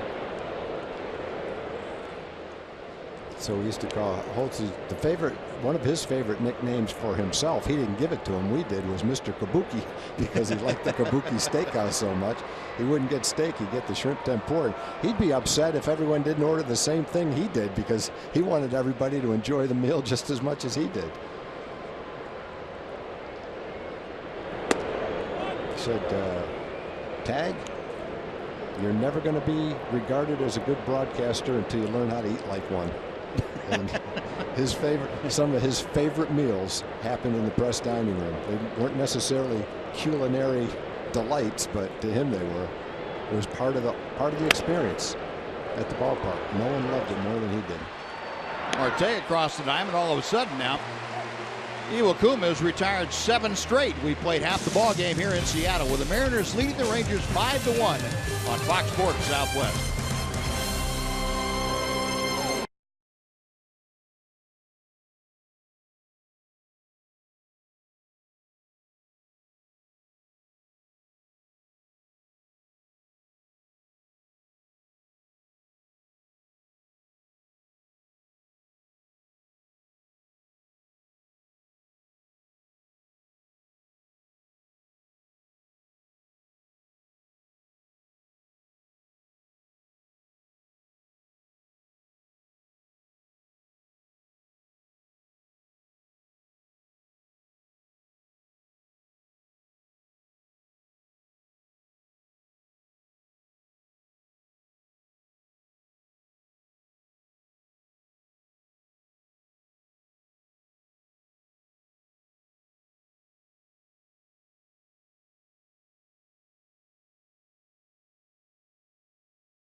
Red Sox face your Rangers on Friday, June 24th. The first 20,000 fans at Globe Life Park will receive a pair of Major League glasses, courtesy of Papa John's.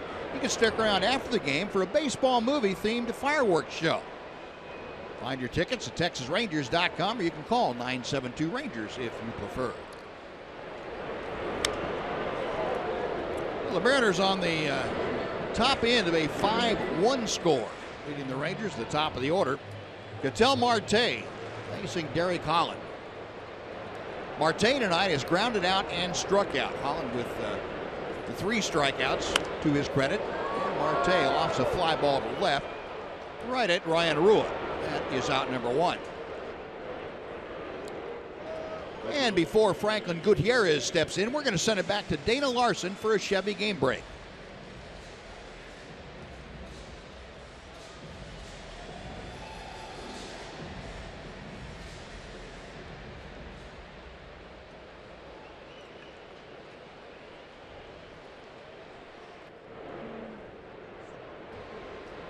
All right, Dana, thank you.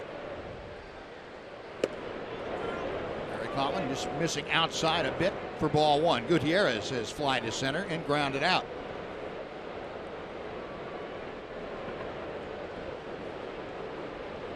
Gutierrez a 307 average. Excuse me, a 239 average. Now, finishing up with a few things we were talking about, our friend Mark Holtz. I don't think anybody loved the baseball experience at the ballpark better than he did. He loved the fans. He loved it when fans recognized him, when they came up and talked to him about baseball. And I picked up a good habit from Holtz, and I watched him do this. He returned a letter to virtually every person that ever wrote him a letter. If they put an address on it, he wrote them back. And I've always tried to do that. And every time I do that, I think of him and how much he loved the fans and how much he appreciated that he got to talk to them every night on the radio. And I think that's why the fans loved him so much, because they could sense that. They could feel that he was their buddy. You know, he brought them Ranger baseball. Yeah, I think you're right, Tom. And it's I guess that's what all broadcasters, I know we strive to do. Yep, try to do it. Build that relationship with the fans. The base hit for Gutierrez, settling in front of Ryan Rua. One out single has him aboard. Yeah, Robinson Cano coming up. And I think you all have to do it at different, whatever makes you comfortable, whatever you can do. Yeah. But finding a way, and you obviously have, and I think you give back to the game a lot that's given to all of us from the fans, from the game of baseball. Yep. I remember his last day on the job. We had won a game, and we had an interview after the game. And back then, we did the interview from the booth down to the field. And he wasn't feeling very well, and it was his last game, and he'd kind of signed off, and he was getting ready to leave. So I was going to have to do the interview, and I dreaded that. I botched every one I tried to do. And I think he sensed that I was a little bit nervous, and he put his briefcase down. He came back into the box and said, Tag, let me take this one for you. And it wasn't because he wanted to do it one more time. It's because he sensed that I was a little uncomfortable doing it. That's the way to knock it down. I was going to say he charged the ball, but unless he was charging rear end first. And Derek said, put a glove on that butt, you would have turned a double play.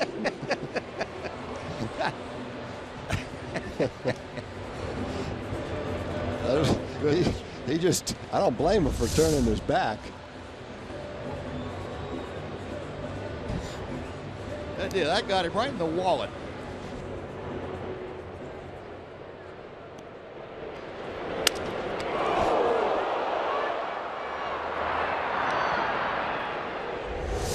Two outs. It's funny, if a ball hits a player there, we smile. If it hits him 4 inches higher in the back, you don't smile. You know, it's not fair. It still hurts when you get hit there, right? Yeah, one thing, hit you one of your cheeks, and you're okay. I mean, you're going to pitch again.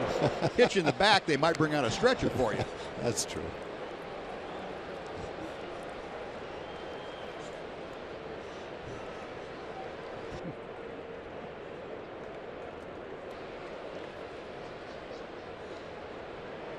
Well, Gutierrez in scoring position now. 0-1 the count to Nelly Cruz. Cruz 1 out of 2. Had a single to right his last time up. 1-1.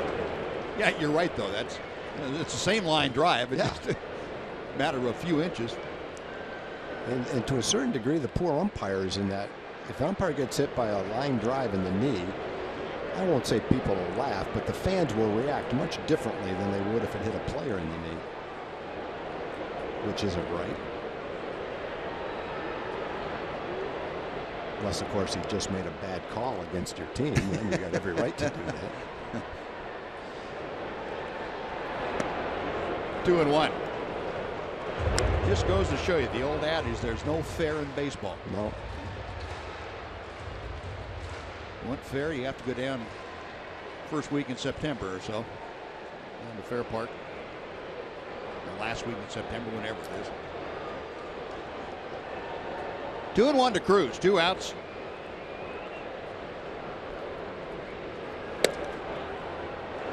Chirinos snapping a throw down to Rugnet, but in back safely is Franklin Gutierrez. First time Robinson had a chance to air it out tonight. 3-1 to Cruz. Nelly hitting fourth. He'll be followed by Dae-Ho Lee.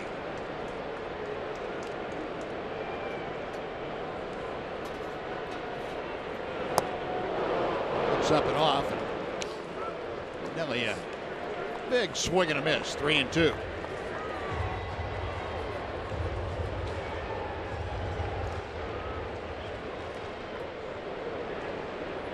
Infield, a couple of steps around to the left. The outfield very deep. And just about straight away for Cruz.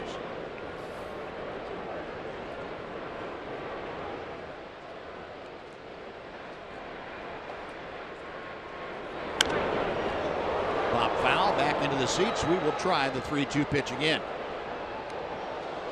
Well, the hits are even at 5 tonight. It's been a battle of home runs.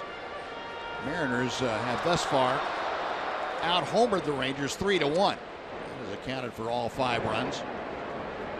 Tom Wilhelmsen, former Mariner, loosening in that Ranger bullpen. Derek Holland ready for his 94th pitch of the night.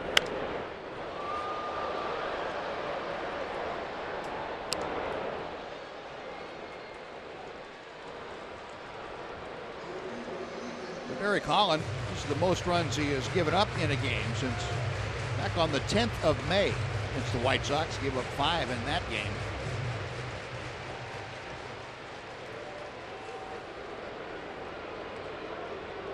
Trying to prevent any further damage here in this 5th inning.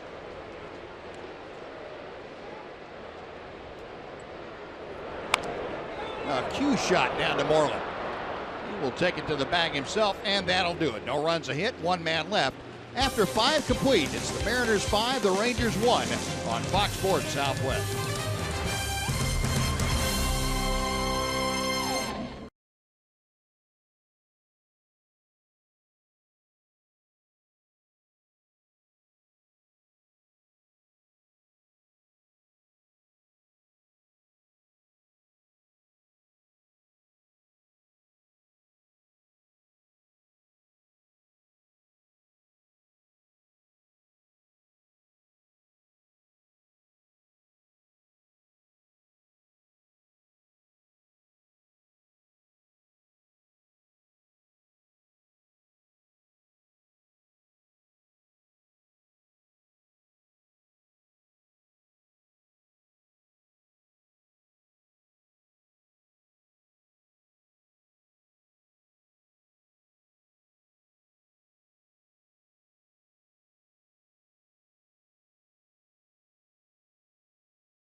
time now for the Sonic Slam inning, brought to you by Sonic.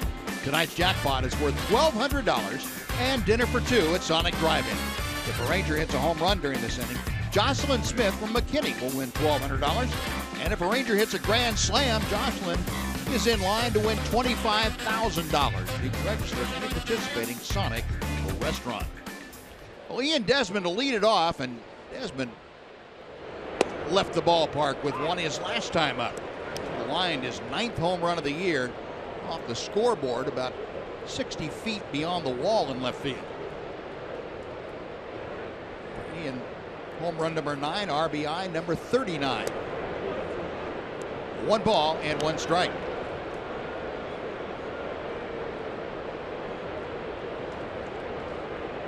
Rangers had it going the first 3 innings, only got 1 run out of it. And Iwakuma, since then, has retired 7 straight Rangers. Sky to center field, playable as Leonis Martin backs up. 1 away, and Nomar Mazara now will come out.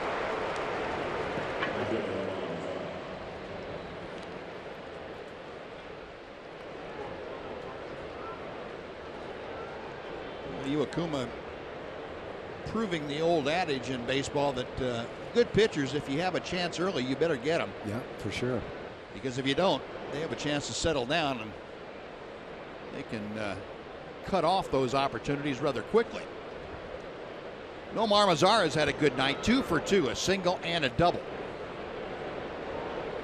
Got that batting mark up to 327 as he looks at the slow breaking ball for strike 1.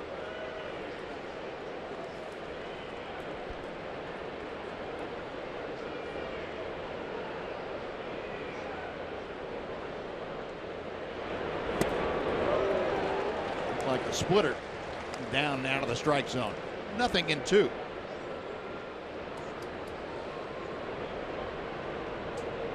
Iwakuma 3 strikeouts this evening, just 1 walk.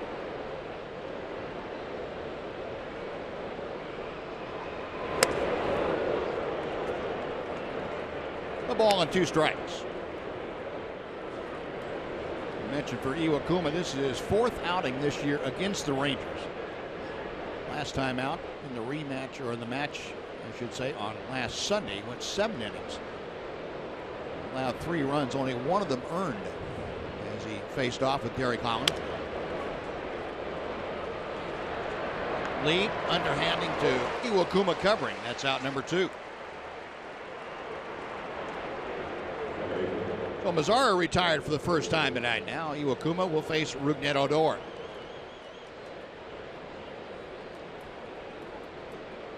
Odor has flied to center and grounded to first.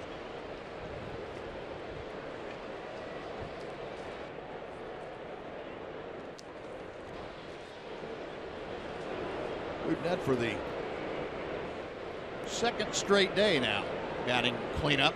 He cleaned up yesterday, and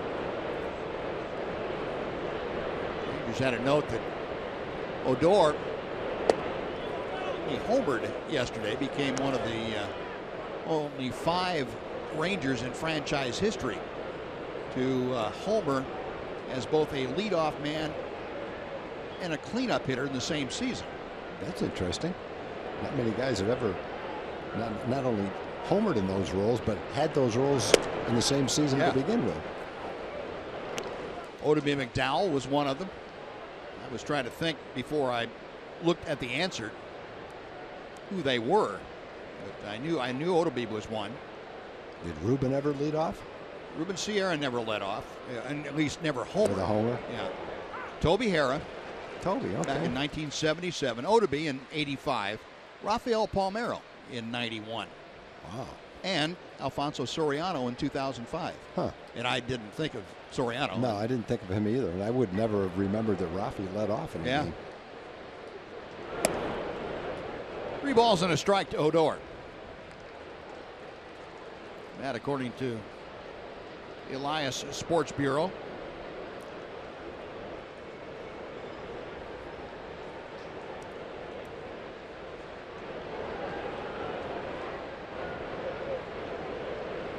The 3-1 pitch.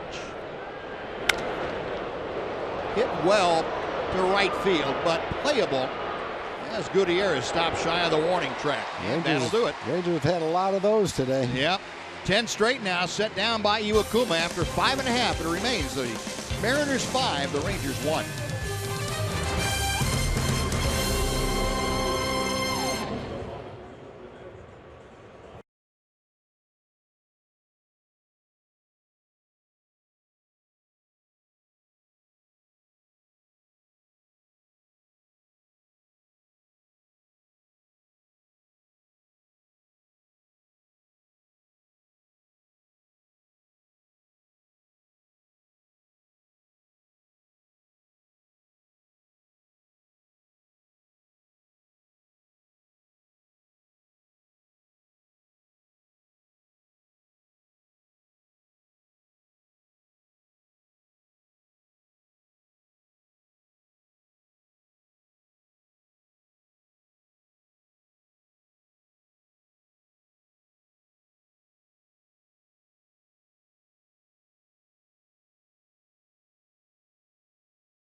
On the Rangers, and on Sunday, June 26th.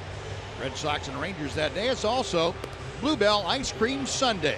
Sponsored by Bluebell. Ice cream is just $1 for kids 13 and under. You can get your tickets at TexasRangers.com, or you can call 972-RANGERS if you prefer. But Derek Holland's night is finished after 5 innings of work. Gives up all 5 runs on 5 hits, 3 home runs, 2 walks, 3 strikeouts.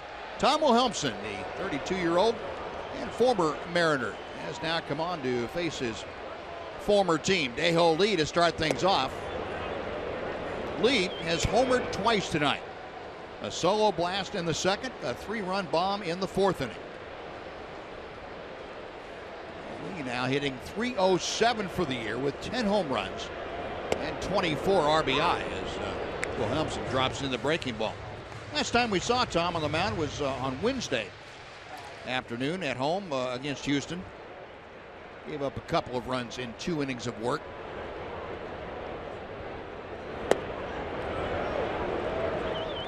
Two and one. Buzz, you know that chant they do at the ballpark every now and then? Day-oh. Yeah. And ballparks all over. Right. And we're just playing it for him. Daeho Lee? Yeah, when he came up to the plate. How perfect is that? Daeho Lee. That's great. So you didn't know that Daeho was a good baseball name, I didn't know did that you? that was done for years and years in anticipation of Daeho Lee making an appearance with the Mariners. Call, strike 3. Lee going north and that ball breaking south. And Wilhelmsen strikes out the first man that he faces. Yeah, they dropped in for a strike. Daeho just turned into KO. Well, he's going to have the last laugh tonight, though. Yeah, he already has. Been laughing for the first 4 innings. 1 gone. Here's Kyle Seager, who homered his last time up. He finally got his 100th at bat. He's now got 10 home runs. He's knocked in 24 runs, right around 100 at bats.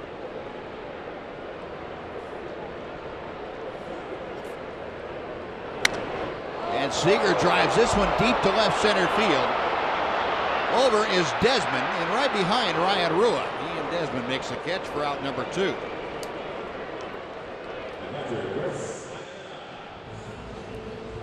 Desmond running that down about 375 feet from home plate. Chris Iannetta, the catcher, now will step in.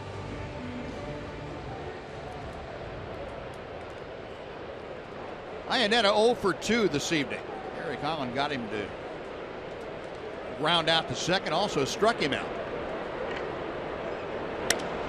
And first ball swinging, it's popped up.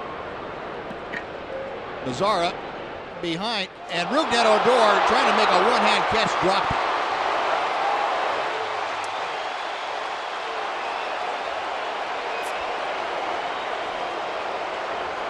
An error on Odor.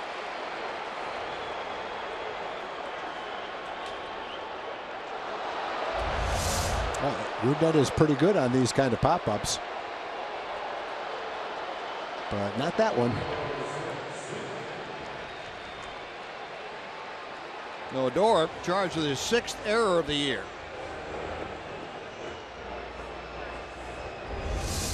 His Mariners' life here in the 6th inning. Iannetta at first with 2 outs. Seth Smith now will come up.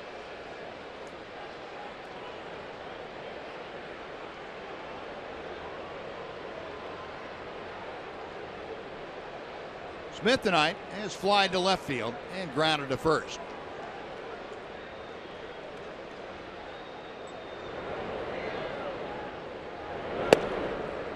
And Tom fires strike 1 in there.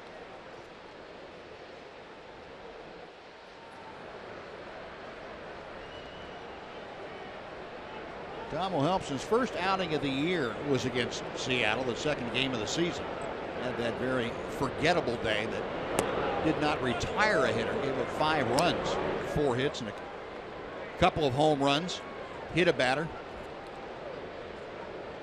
Things spiraled out of control, and he was not able to right the ship on that day.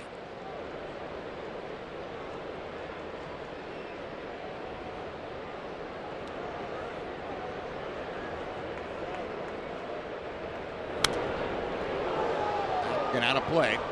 1 ball and 2 strikes.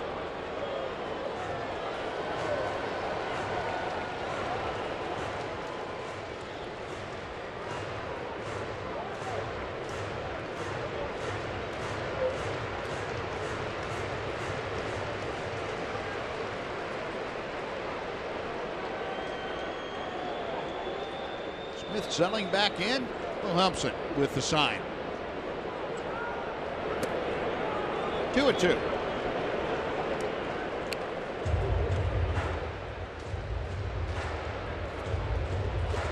Wilhelmsen, the Tucson, Arizona native, came over to the Rangers this past offseason.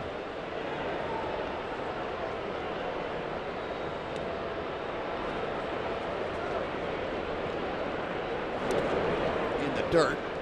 Nice stop by Robinson Chirinos, and that fills the count. So with 2 outs now and a full count, Iannetta will be off and moving with the next pitch. Smith hitting 8th, trying to extend this 6th inning. Leonis Martin, the number 9 man, is in the on-deck circle.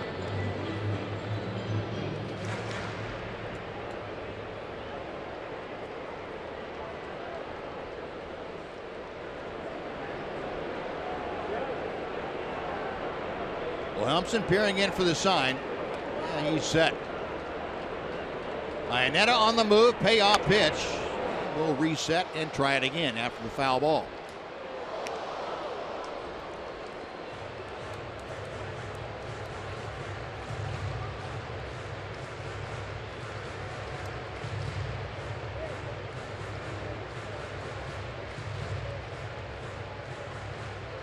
So Wilhelmsen trying to work around the 2-out error that extended the inning. Also has made him throw an extra 7 or 8 pitches to this point.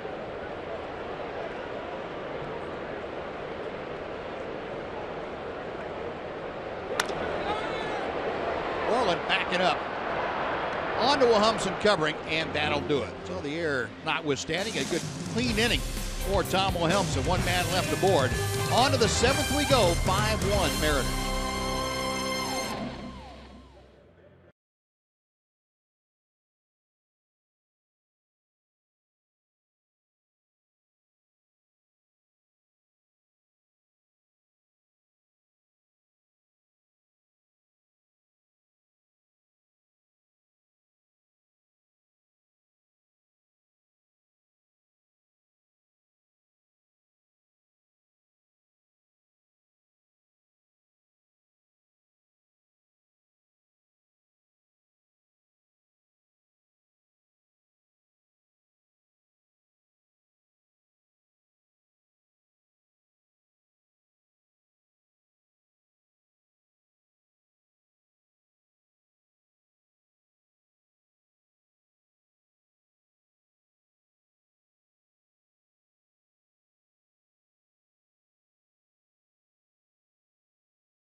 Tonight's four-game summary started well for the Rangers. Ian Desmond hit a rope out of here. He rang the gong out there in left field off of Hisashi Iwakuma. And that has been the last thing that happened well for the Rangers. Dae-Ho Lee with his second home run of the night. This one a 3-run blast, made it 4-1. And that was followed immediately by Kyle Seager's long home run to right field off of Derek Holland, who gives up 3 home runs on the night and all 5 runs. Hisashi Iwakuma has been the beneficiary of those 3 long balls, and he goes back out to the hill having retired 10 straight Rangers. He will face Ryan Rua to start things off here in the Rangers' 7th. Towering drive to left. Smith going back. He is at the wall. Goodbye. Ryan Rua driving it out to left field. For Rua, his 4th home run of the year. And it's now a 5-2 Seattle lead.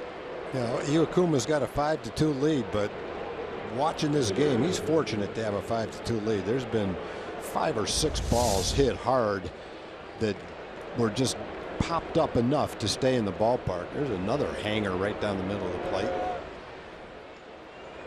You know, on another day, you throw those same pitches, he might have been gone in the 4th inning.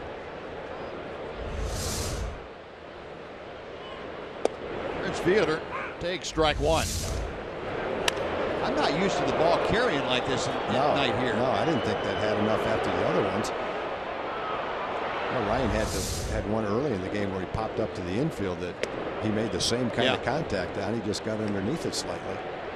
And he's had great swings tonight. Sure has. In those 2 at-bats. Well, here's Fielder, who singled sharply to left field his first time up. Check swing. Did he go? Yes, he did. Boy, didn't look like it. Making that call down at third.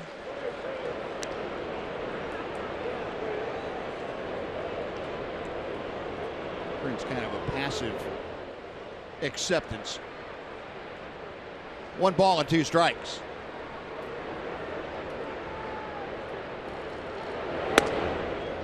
Now 2-2. Fielder with the average at 196. Prince trying to get the ship righted.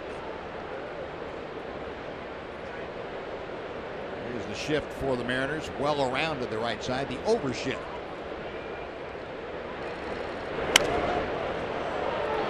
Shallow center. Pulling out the shortstop Marte to make the grab. That is out number 1. Oh, Prince pops out. Now Elvis Andrus will come up.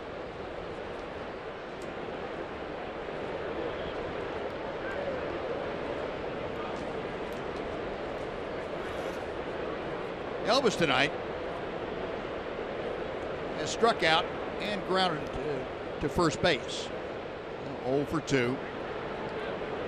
Adrian Beltre on the Ranger bench.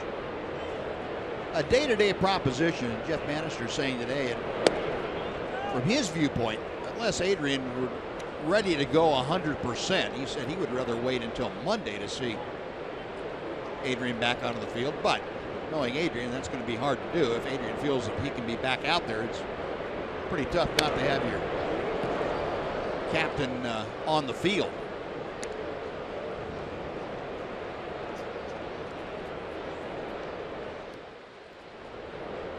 Adrian overseeing everything and his vantage point there on the top rail.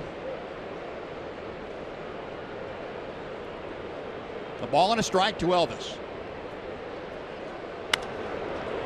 Line to right, but right at Franklin Gutierrez. 2 gone.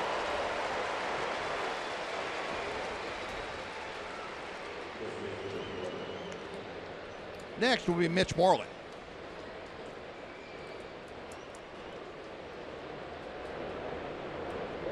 Mitch is flying to right, popped to third.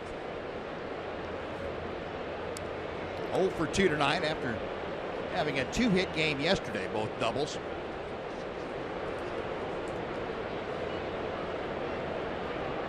And again, the Mariners using that overshift against Moreland as they do against Fielder.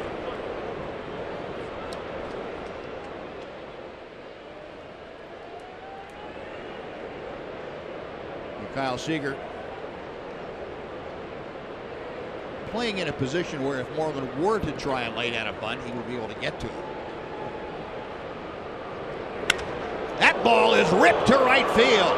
It is on its way to Mount Rainier. Goodbye. Well, that's a home run. Whoa. We talked about Dae-Ho Lee hitting one good. Dae-Ho Lee looked like a soft line drive to left field compared to that one. Oh, that one almost went in the other deck. It hit the facing above the seats. The Rangers were teeing off on Iwakuma. They're behind 5-3, but if he was a heavyweight fighter, he'd have been knocked down about 5 times in this game. Well, Mitch Moreland with his 7th home run of the year, and now Stottlemyre Jr., the pitching coach, out to talk to Iwakuma along with the translator. This ball went a long way. Is that barreling it up? Is that the definition of that? I think so. Iwakuma didn't watch it, so when he turned around, he probably couldn't even see where that ball ended up. It hit the facing next to the Alaska sign. Almost went right to the guy in the corner up there. If it didn't hit that, it would have gone over the seats. Tail of the tape on that one. That's got to be 480, 470.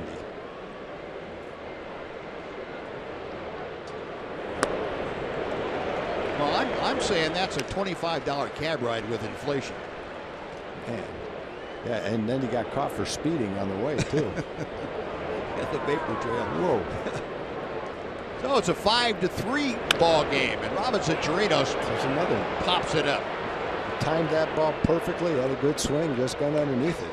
This is a game where Iwakuma's not fooling anybody in this game. No, you're right about that. He gets out of the inning, but 2 home runs. Ryan Rua started it off. Mitch Moreland added his. We'll go to the bottom of the 7th. It's now 5-3 Seattle.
Their way back into this one as they've gotten it back to 5-3 in beautiful Seattle, Washington. This is one of the prettiest places we visit each and every year, and I want all our fans who are here and those who are scheduled to come here to go to this place. It's called the Pike Place Chowder House. It's one of the top 10 places to visit in Seattle, and they've been voted the best clam chowder in America year in and year out. There's the 4 chowder sampler plate that I had today, and that one in the middle is oysters, clams, and chorizo. It was an absolutely delicious chowder. I had their traditional clam chowder as well. Now, you know the chowder's good because the line forms early. This is the line we had to wait in about 25 minutes in order to get the chowder today. But good news, there is entertainment in the line, and we will show you the entertainment here after this next pitch from Tom Wilhelmsen's fouled straight down. There is entertainment. Look at there. That's the and I'm telling you, 25 minutes in line with that guy playing House of the Rising Sun on a ukulele and a kazoo. It seemed like 50 guys, but the chowder was worth it. Boy, that sure looked good, John. We're envious. The sampler played, huh?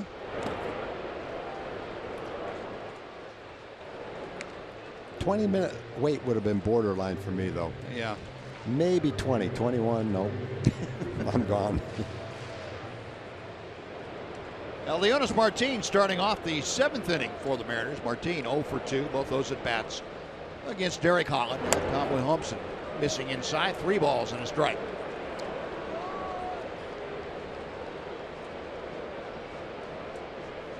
Martin, a fly ball to left his last time up. Struck out his first time back in the 3rd inning. Pop foul, back and out of play.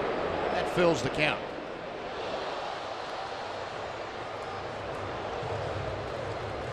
Wilhelmsen had a good inning in the 6th. Had a strikeout, a fly out, and after the error, had a ground out. Very clean inning for him.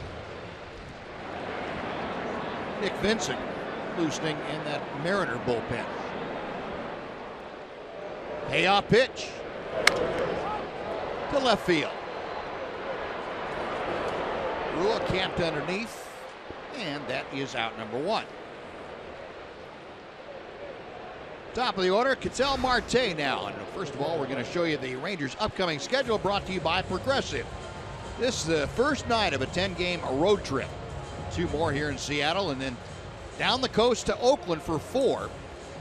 That Monday through Thursday, and then wrapping it up in St. Louis. Take on the Cards Friday, Saturday, and Sunday, 17th through Father's Day on the 19th. And it's back home for the Rangers. Big slow hook bends into Ketel Marte for strike 1. Marte, a ground out, strikeout, fly out. 0 for 3 tonight.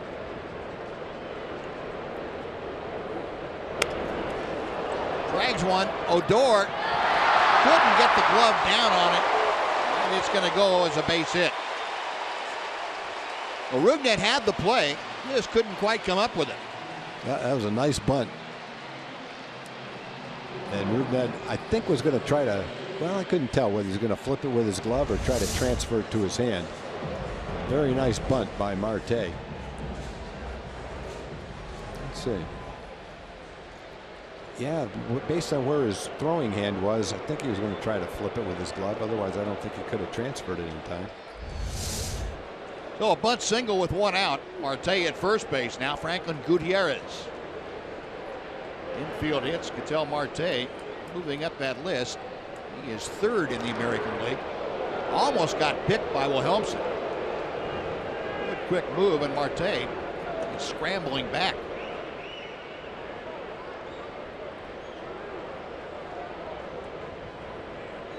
Marte and Leonis Martin, the stolen base leaders for the Mariners.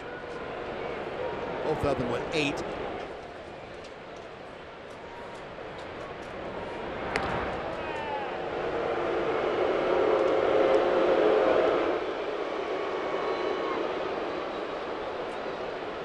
Franklin Gutierrez, a single in 3 trips.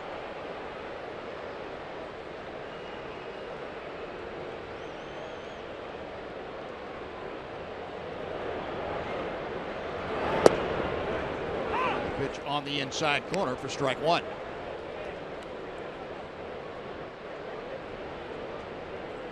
Even though he has a lot of length to him as far as height goes, Wilhelmsen fairly quick to the plate. He alters that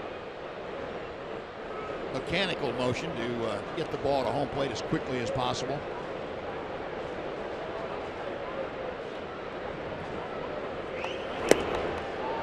Nothing in 2. A lot of times you see a tall pitcher on the mound that just can't speed up his motion and have any effectiveness, so he's very easy to steal on. But that's not the case for Tom Wilhelmsen.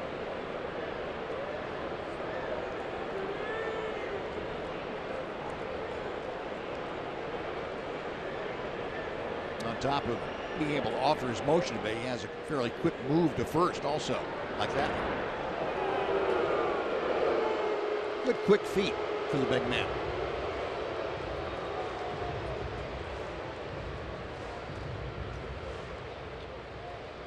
Marte 8 out of 10 in stolen bases this year. Meanwhile, Franklin Gutierrez waiting. No balls, 2 strikes.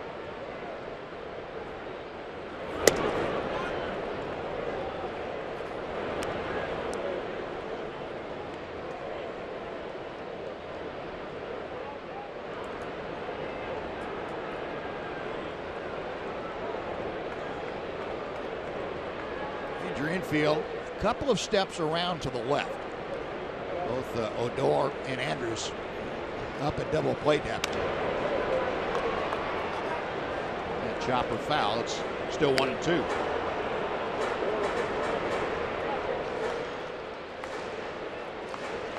Sean Tollison getting loose out of that Ranger bullpen.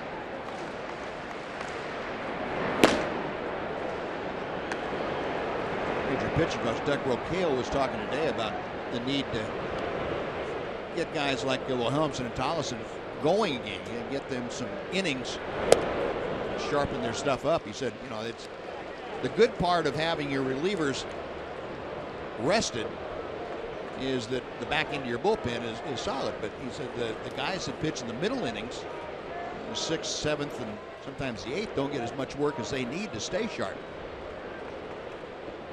Ranger close games, especially against the Astros, and the back end of the bullpen had plenty of work. The last 3 guys, but the other 3 or 4, not so much.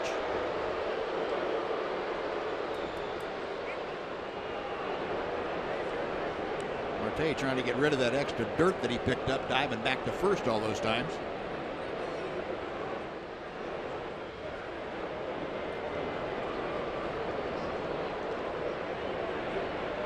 Two and 2, the count to Gutierrez.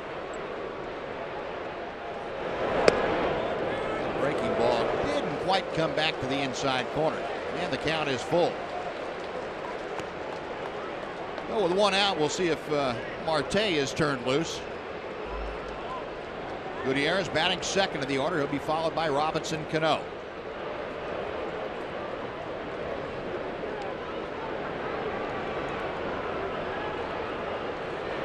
Runner not going, and Gutierrez down swinging. 2 out. And before Cano comes in, let's send it back to Dana Larson once again with a Chevy game break.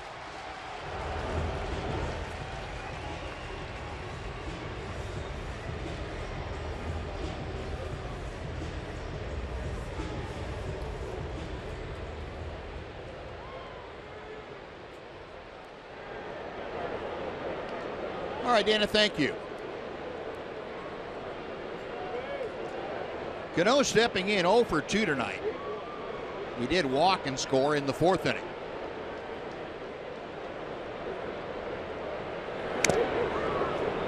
Nothing in 1 on the foul tip.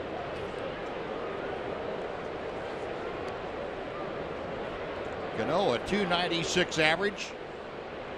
It is 17th and 18th home runs last night against the Cleveland Indians. Cano 2 out of 4 in his career against Tom Wilhelmsen.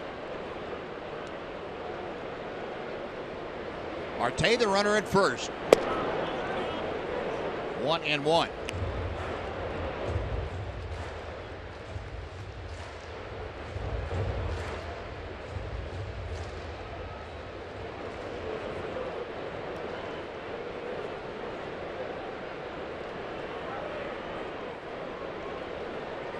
Look at the Ranger defensive alignment.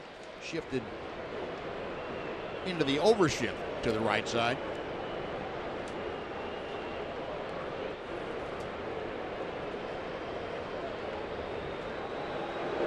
Mitch Moreland having to reach over. Could tell Marte to pick off that throw.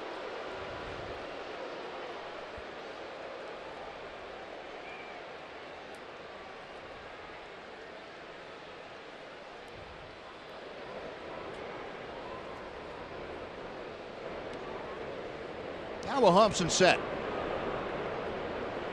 Pulled out to Odor.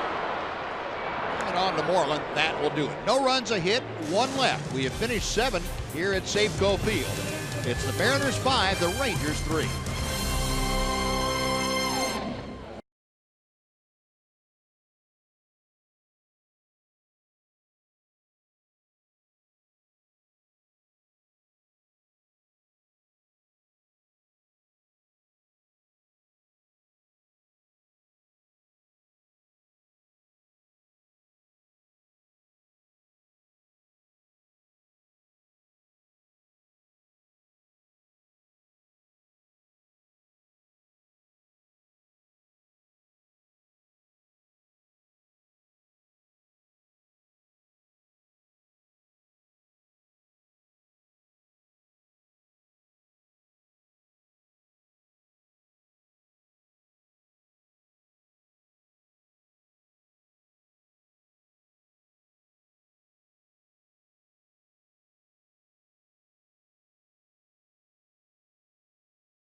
Our Jimmy John's delivery of the game. Last half inning, the Rangers delivered a couple times. Ryan Rua with the towering home run to left field, leading off the inning.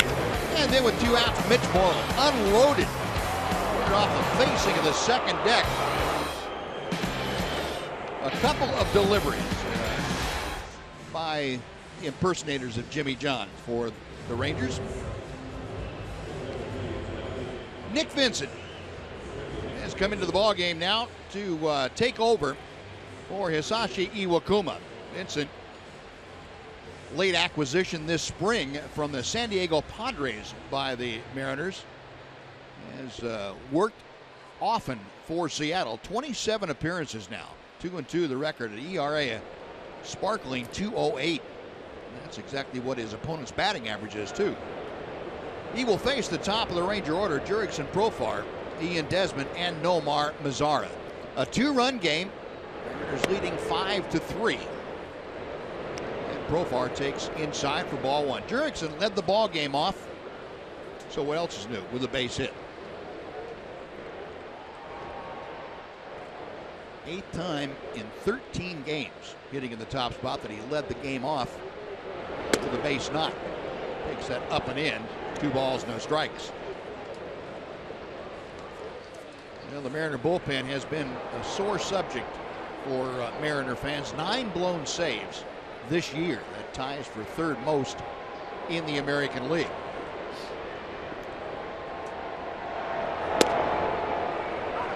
On the inside corner, it is 2-1 to Profar. He likes to throw that pitch.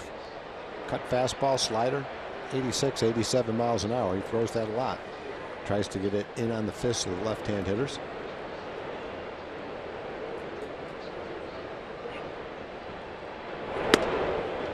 Was up, and it's 3-1. So Profar trying to get aboard. Here in the 8th inning, Ian Desmond will follow. Rangers with 7 hits tonight, 3 home runs.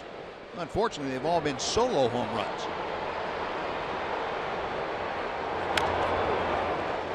Three and 2 after the foul ball.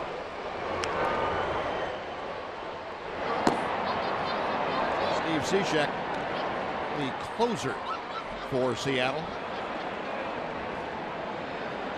is getting loose here in the 8th inning. Scott Service telling you the importance that he places on closing this lead out if possible. Payoff pitch ripped off the glove of Lee and down the right field line. A turn at first, but now hanging on because Cano got to it in a hurry. I was thinking double when I saw it go by the first baseman, but then Cano who plays a very casual game, except when he has to bear down, sprinted and got that ball, and that would have kept Profar from getting to second base. You know, if you ever think Cano's a little lackadaisical, watch him chase this ball down. He is not going to let Profar get to second base. If he's got a routine play, he'll play it casually, but not that one.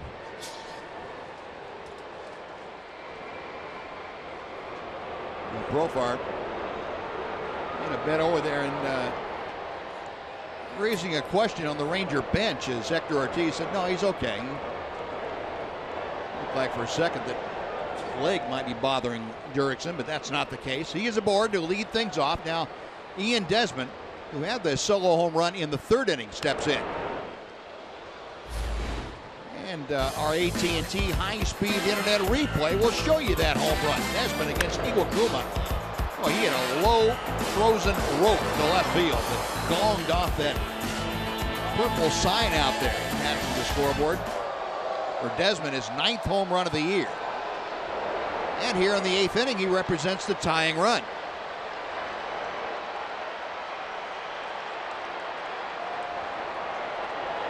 Ian, a .305 average.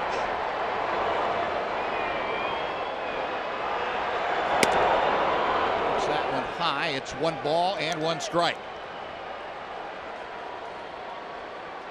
Well, the Rangers awfully good coming from behind. You'd rather not come from behind, but when the Rangers have gotten behind, not a big deal. 18 times they have come from behind to win. That's second most in the American League. A ball and a strike to Desmond. Now 2-1.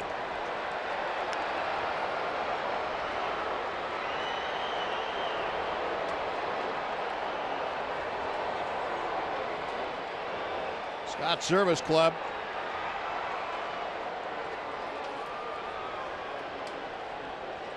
Trying to get back on the winning side of things. Nick Vincent. Second pitcher used by Service tonight. Boy, Desmond had one to work with there, fouled it back.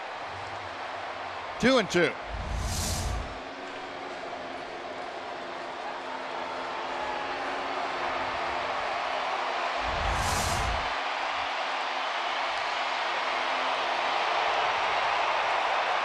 Ian Desmond, 4th highest average on pitches up in the strike zone in Major League Baseball, that .412 mark. And he has gone 2 for 4 in previous matchups with Nick Vincent. Out of play again. Still 2-2. One of the hits that Desmond had against Vincent left the ballpark.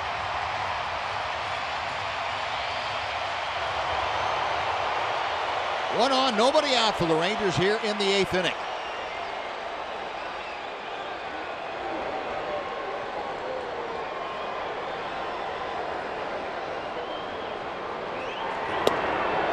Inside, 3-2. Ian's had a bunch of good swings in this at bat. And you just have the feeling if Vincent gets that pitch down a little bit, just above the knees, that Ian's going to be right on it. Call full count with nobody out. Profar the lead from first. Payoff pitch is on the way. Profar going. Line drive, right center field.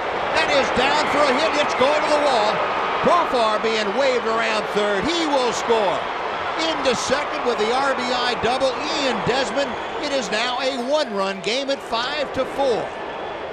That's not the first time this year that Ian has had an at bat like that, where he's had some good pitches to hit, had great swings, fouled them off, kept hanging in there, and then finally getting one and ripping it. Remember one earlier in the year that went for a home run. This one is out over the plate. He's had a number of pitches, probably better to hit than that one. Yeah. But he'd had good swings. He timed it and ripped that one into the gap in right center field. That one didn't spend very much time in the air. No, it didn't. Well, Desmond now with 40 RBI after that run-scoring double. He is the tying run at second base with nobody out and Nomar Mazara at the plate. And he loops one into right field, but Gutierrez coming on to make the catch. Desmond has to stay at second. There's one out, and Odor will be next. Nomar kind of got that ball in on his fist just a little bit. Yeah, he hit a couple balls early in the count. Generally, he takes a pitch or two. And he ripped a couple of balls early in the count in this game. So he's been right on the ball. That one just got in on him a little bit.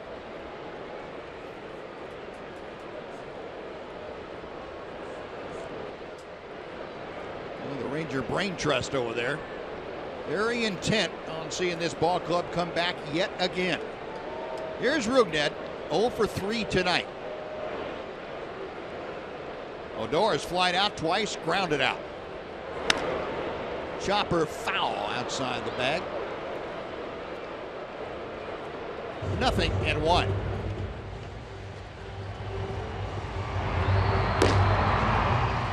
And Matt Bush has joined Sean Tolleson in that Ranger bullpen.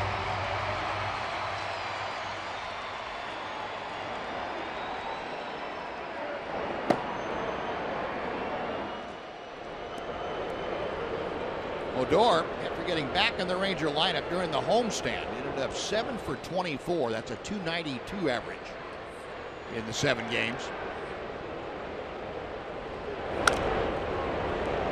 0-2 as Vincent has stayed inside on him.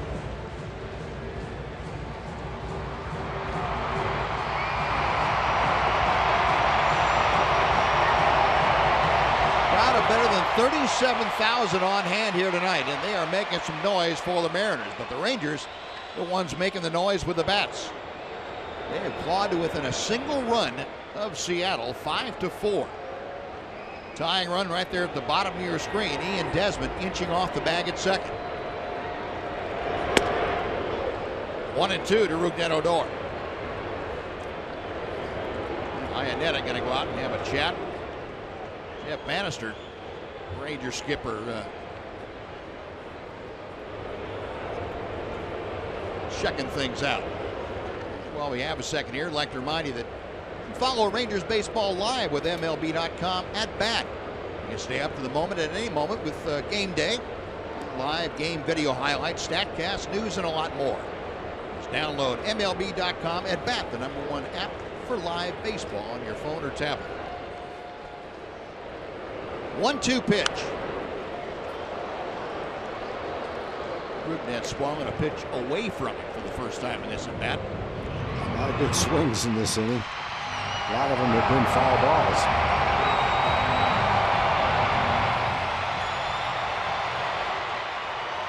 balls. Ian Desmond at second after the RBI double. Drove home Jurickson Profar. Ian carrying that tying run in this ball game.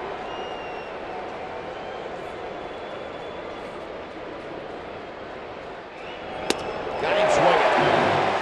Vincent able to elevate it. Rugnet could not get on top. 2 gone, and Ryan Rua will step to the plate.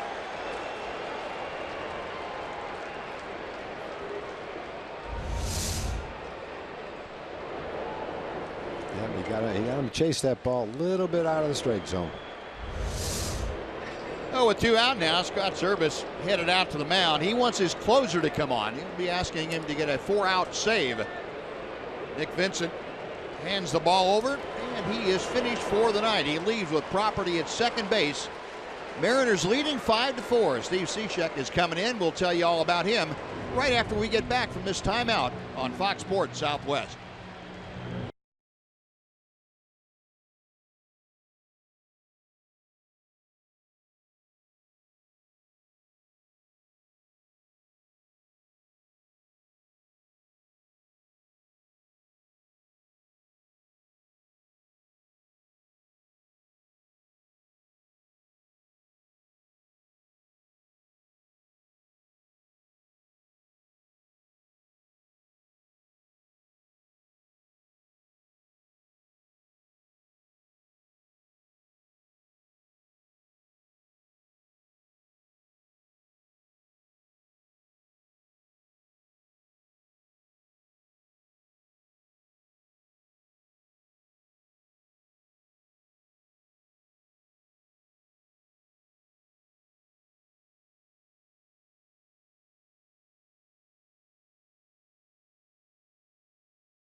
Dealing right-hander on now for Scott Service Ball Club. He inherits Ian Desmond at second base. Desmond carrying the tying run. Cishek in his 25th appearance. He is 2-3. He's 13 saves in 16 opportunities this year. League hitting just 177 against him with 33 strikeouts and only 7 walks. So he will face Ryan Rua. Rua 1 for 3 tonight with a home run.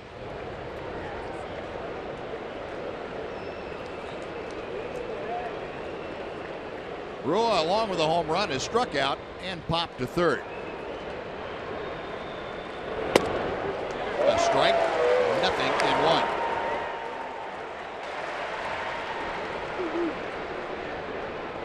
1. Rua 0 for 1 in previous matchups with Zizek.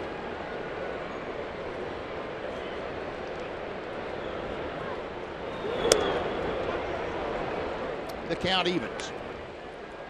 Ryan Rua back leading off the 7th inning against Hisashi Iwakuma. He hit one way up into the night. Got out into the Mariner bullpen. His 4th home run of the year.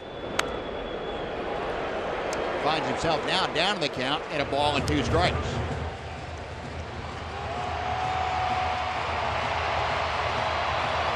Well, for a right-hand hitter, this is a tough guy to be behind in the count. He's got enough fastball from that sidearm deceptive delivery at 91 or so, and then the big sweeping breaking ball that he can afford to throw out of the strike zone here. And it's popped up into right field. Gutierrez over underneath it, makes a catch. Cishek gets the final out. Rangers get a run on 2 hits, but strand the tying run at second base. On to the bottom of the 8th. It's now a 5-4 Mariner lead.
Air here in Seattle, but the Rangers heating things up as they pull to within 1, 5-4. Sean Tollison now on the mound to face the Seattle Mariners, and we remind you that game 2 of the series here from the Pacific Northwest is tomorrow night. How about Colby Lewis's numbers on the road this season? In his last 5 road starts, he's 3-0 with a 1.41 ERA. Hasn't lost yet this season. Colby Lewis against Kyle Seager and the rest of the Mariners. AT&T high-speed internet reminds you that game comes your way tomorrow night at 8:30 right here on Fox. All right, John, thank you.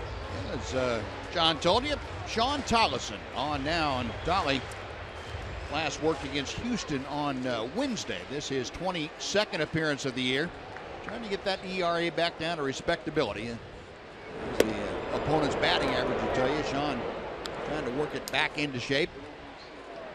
Ahead of the count 0-2 to Nelson Cruz. One thing that will definitely, obviously, strengthen the bullpen and just make the Rangers even tougher to contend with is when Tolly and Tom Wilhelmsen get right back in the swing of things where they've been in the past. Cruz is swing and a miss, but he's going to reach on the wild pitch. Ball bounding away from Robinson Chirinos. Well, Cruz aboard with nobody out. Well, he got him to chase a pitch way out of the strike zone, so far out of the strike zone, and Robinson was unable to block it. The leadoff hitter on a strikeout. A breaking ball that bounces well in front of home plate. Robinson goes down in the position you have to go down to block a ball, but the spin on the ball made it spin away from his body and go by him. Yeah, that's one of those ones that bounces so far out, yeah. There's nothing you do. No, it hits the dirt and set up a roadblock, but you don't have any idea which way it's going to go for sure. No. So, man on first, nobody out. Dae-Ho Lee has been a handful tonight. 2 home runs, 4 RBI. 2 out of 3. The 1-0 pitch. A little tardy with that swing. 1-1.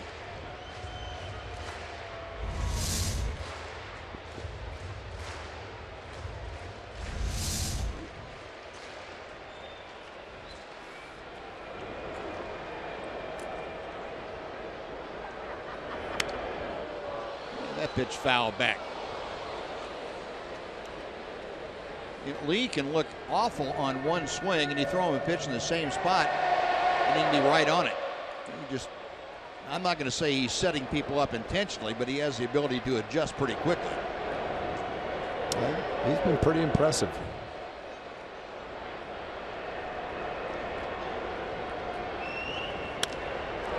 Tollison knocks it down, and the only play he has is the first. That's too bad.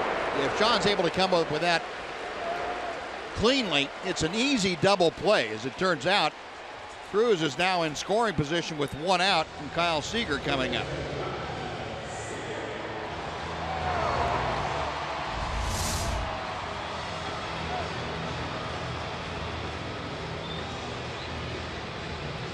Saw Sean Tollison's head go to second base before the ball got there, and he wanted to turn it. Hey, doggone it. They're not going to give Seager any opportunity to do more damage against the Rangers. Seager's already done enough of that stuff. Going to get the intentional walk here to put runners at first and second for Chris Iannetta. And that raises the ire of better than 37,000 people here tonight. But all you have to do is look at career numbers. You see that Kyle Seager is hitting .320 in his career. That's over 350 at bats. Yeah, I don't know any Ranger fan that will complain with this strategy. No, I wouldn't think so. And Iannetta's been hot too. Iannetta's been swinging the bat great over the last week or so. But still, I'm going to face a hot Iannetta rather than Seager at any time.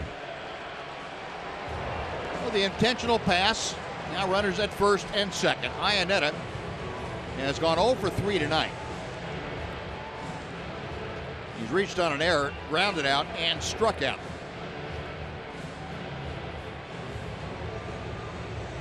And to point out what you were talking about, Tom, he's been a .379 hitter in the month of June. Yep.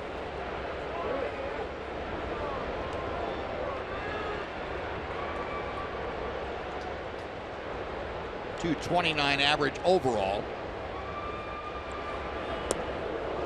Going after that first pitch, and Tollison outguessing him for strike one, a breaking ball. That was a good choice of first pitches by Sean right there. Instead of a fastball and letting him get out in front of one, he dropped the curveball on him. Well, Iannetta and Tollison have faced each other before. Iannetta 1 for 4. 1 ball and 1 strike.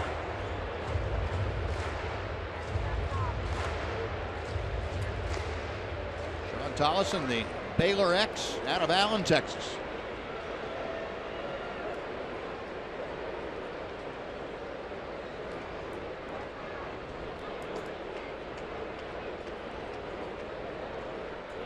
Dodgers about hit the Mariners tonight, 9-6. Home runs are even at 3 apiece, but big difference. Dayo Lee's 3-run blast.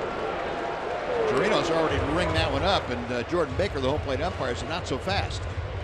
2-1.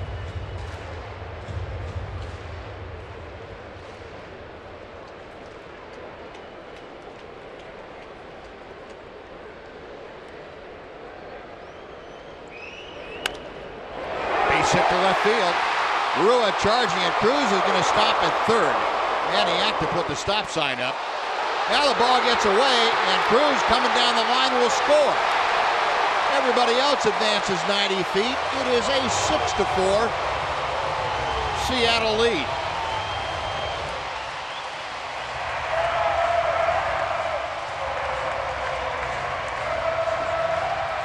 Yeah, on that play, watch the end of this play.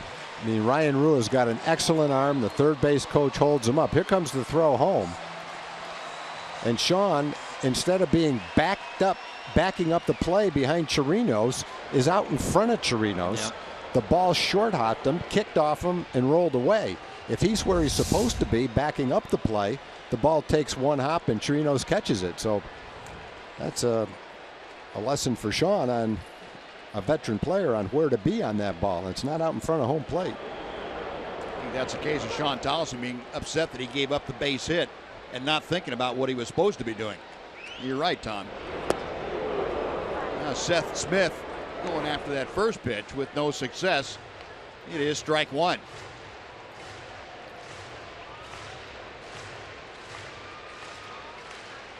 The runners at second and third. Instead of having the bases loaded, no runs in and one out. You've got second and third, a run in and one out with Smith up there. Infield having to pull all the way in. Smith tonight has grounded out twice and flied out. Pretty good numbers for the Mariner left fielder, a .333 average with runners in scoring position. You pull that infield in, it even increases a hitter's chance. Two balls and a strike.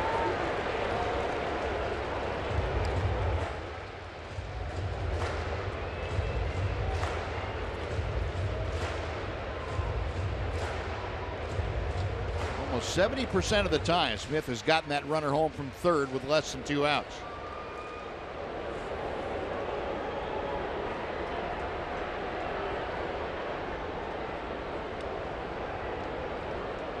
Tolleson set the 2-1. Evens the count now at 2-2.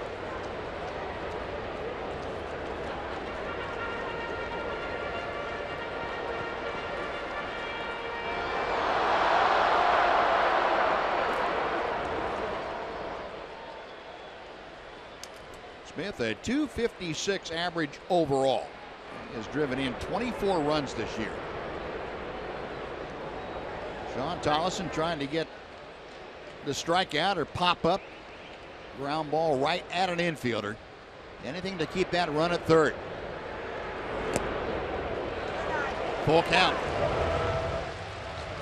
And you do have first base open. You've got another left-handed hitter in Leonis Martin in the on-deck circle. But with a guy like Smith, now that you've gotten the count full, it doesn't mean you have to have it be a fastball count. You can throw whatever you need to try and get that strikeout or pop-up.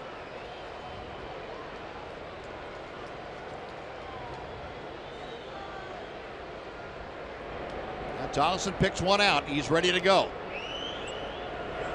The center field, Desmond coming on, slides, makes the catch. Seager tagging at third, will score just ahead of Desmond's throw. That throw gets by, so down to third goes Iannetta. Sacrifice fly.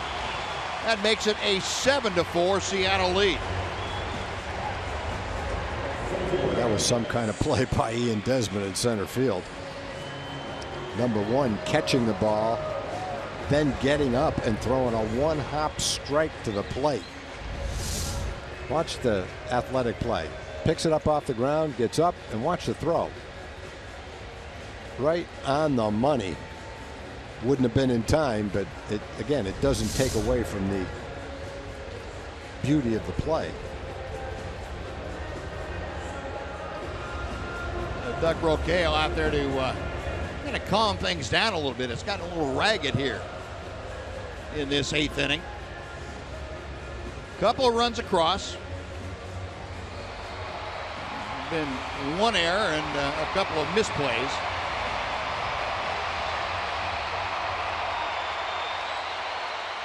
Iannetta at third base. Leonis Martin now will step in. Martin 0 for 3 tonight. A couple of flyouts and a strikeout. 0-1. Martin 1 for 1 in the only matchup that he's had against Sean Tolleson.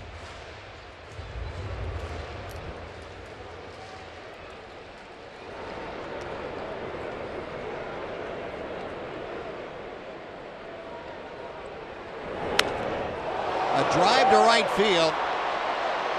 Mazzara with room makes the catch, and that'll do it. But the Mariners add on 2 runs. They get 2 runs on just 1 hit, a couple of errors in the inning, and 1 man left. To the 9th we go, 7-4, Seattle.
Rangers have some work to do here in the top of the 9th inning.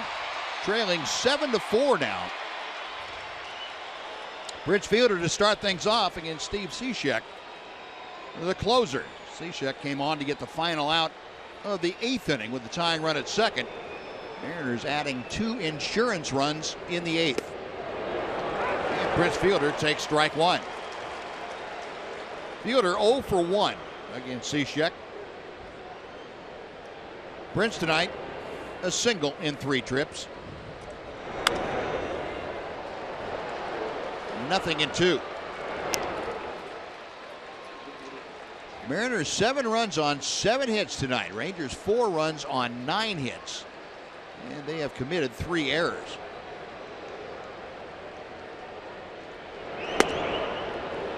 One and 2.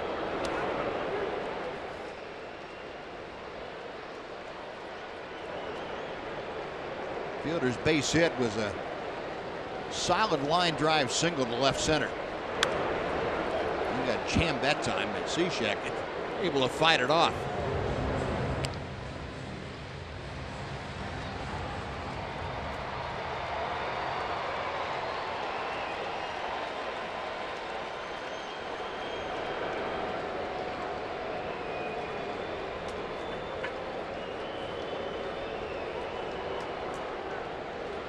1-2. Seager, the shortstop hole, throws out fielder. That is out number 1. And it'll bring up Elvis Andrus.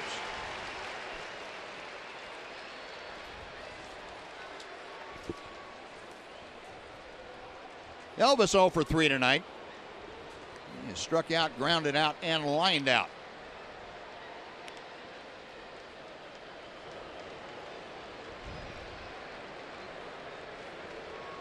Rangers trying to keep their winning streak going against these Mariners. They've got a lot of work to do now, down to their final 2 outs, trailing by 3. Rangers have won 3 straight and 5 of the last 6 against Seattle.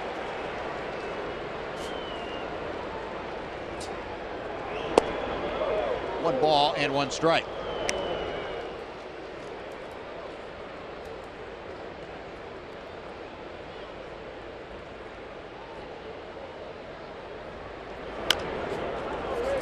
Tapper out in front of the mound. Cishek, a quick throw to first. Elvis is retired, and the Rangers now down to their final out.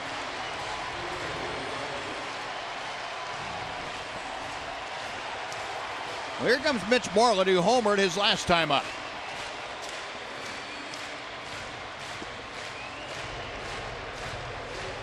You could cut that Moreland home run up into pieces. You have about 3 of them. That thing was a bomb that got out of here.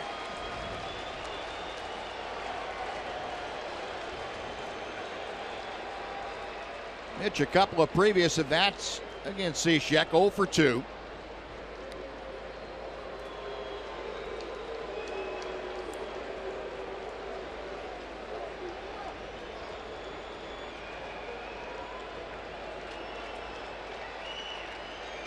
Mitch, a 1 for 3 night, 216 the average now.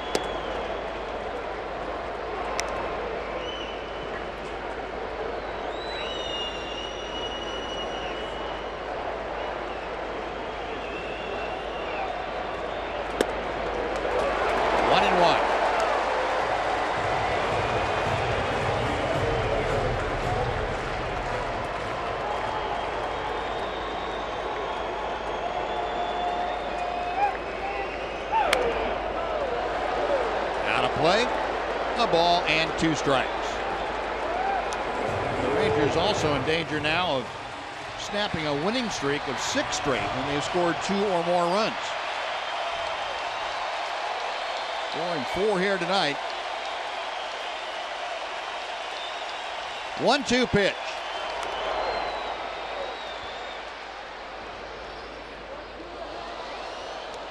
Ian Desmond, 2 for 4 tonight, a home run and a double, 2 RBI.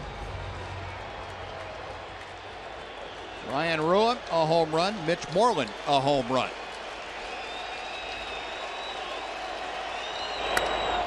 And a drive to right center field and deep, way back, goodbye. Moreland with his 2nd straight home run, a solo blast. It is a 7-5 game. The other day, Mitch had 2 doubles back-to-back. Now it's 2 home runs. Would have been calling that last one a long home run if it wasn't for the one he hit before it. Yeah. Yeah, this one stayed in the same zip code. That other one didn't. This was a fairly normal home run. Well, Moreland now with 8 home runs.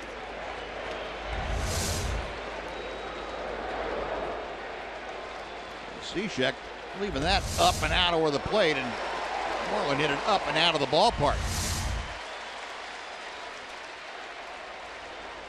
A 7-5, and here's Chirinos. 1 ball and 1 strike.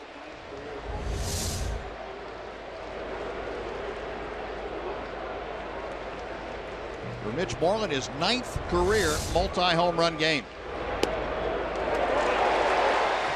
1-2.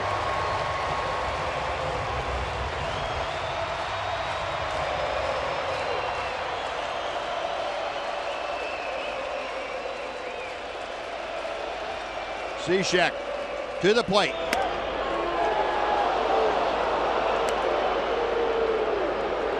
2 balls and 2 strikes. Chirinos tonight a walk, a ground out, and a pop out.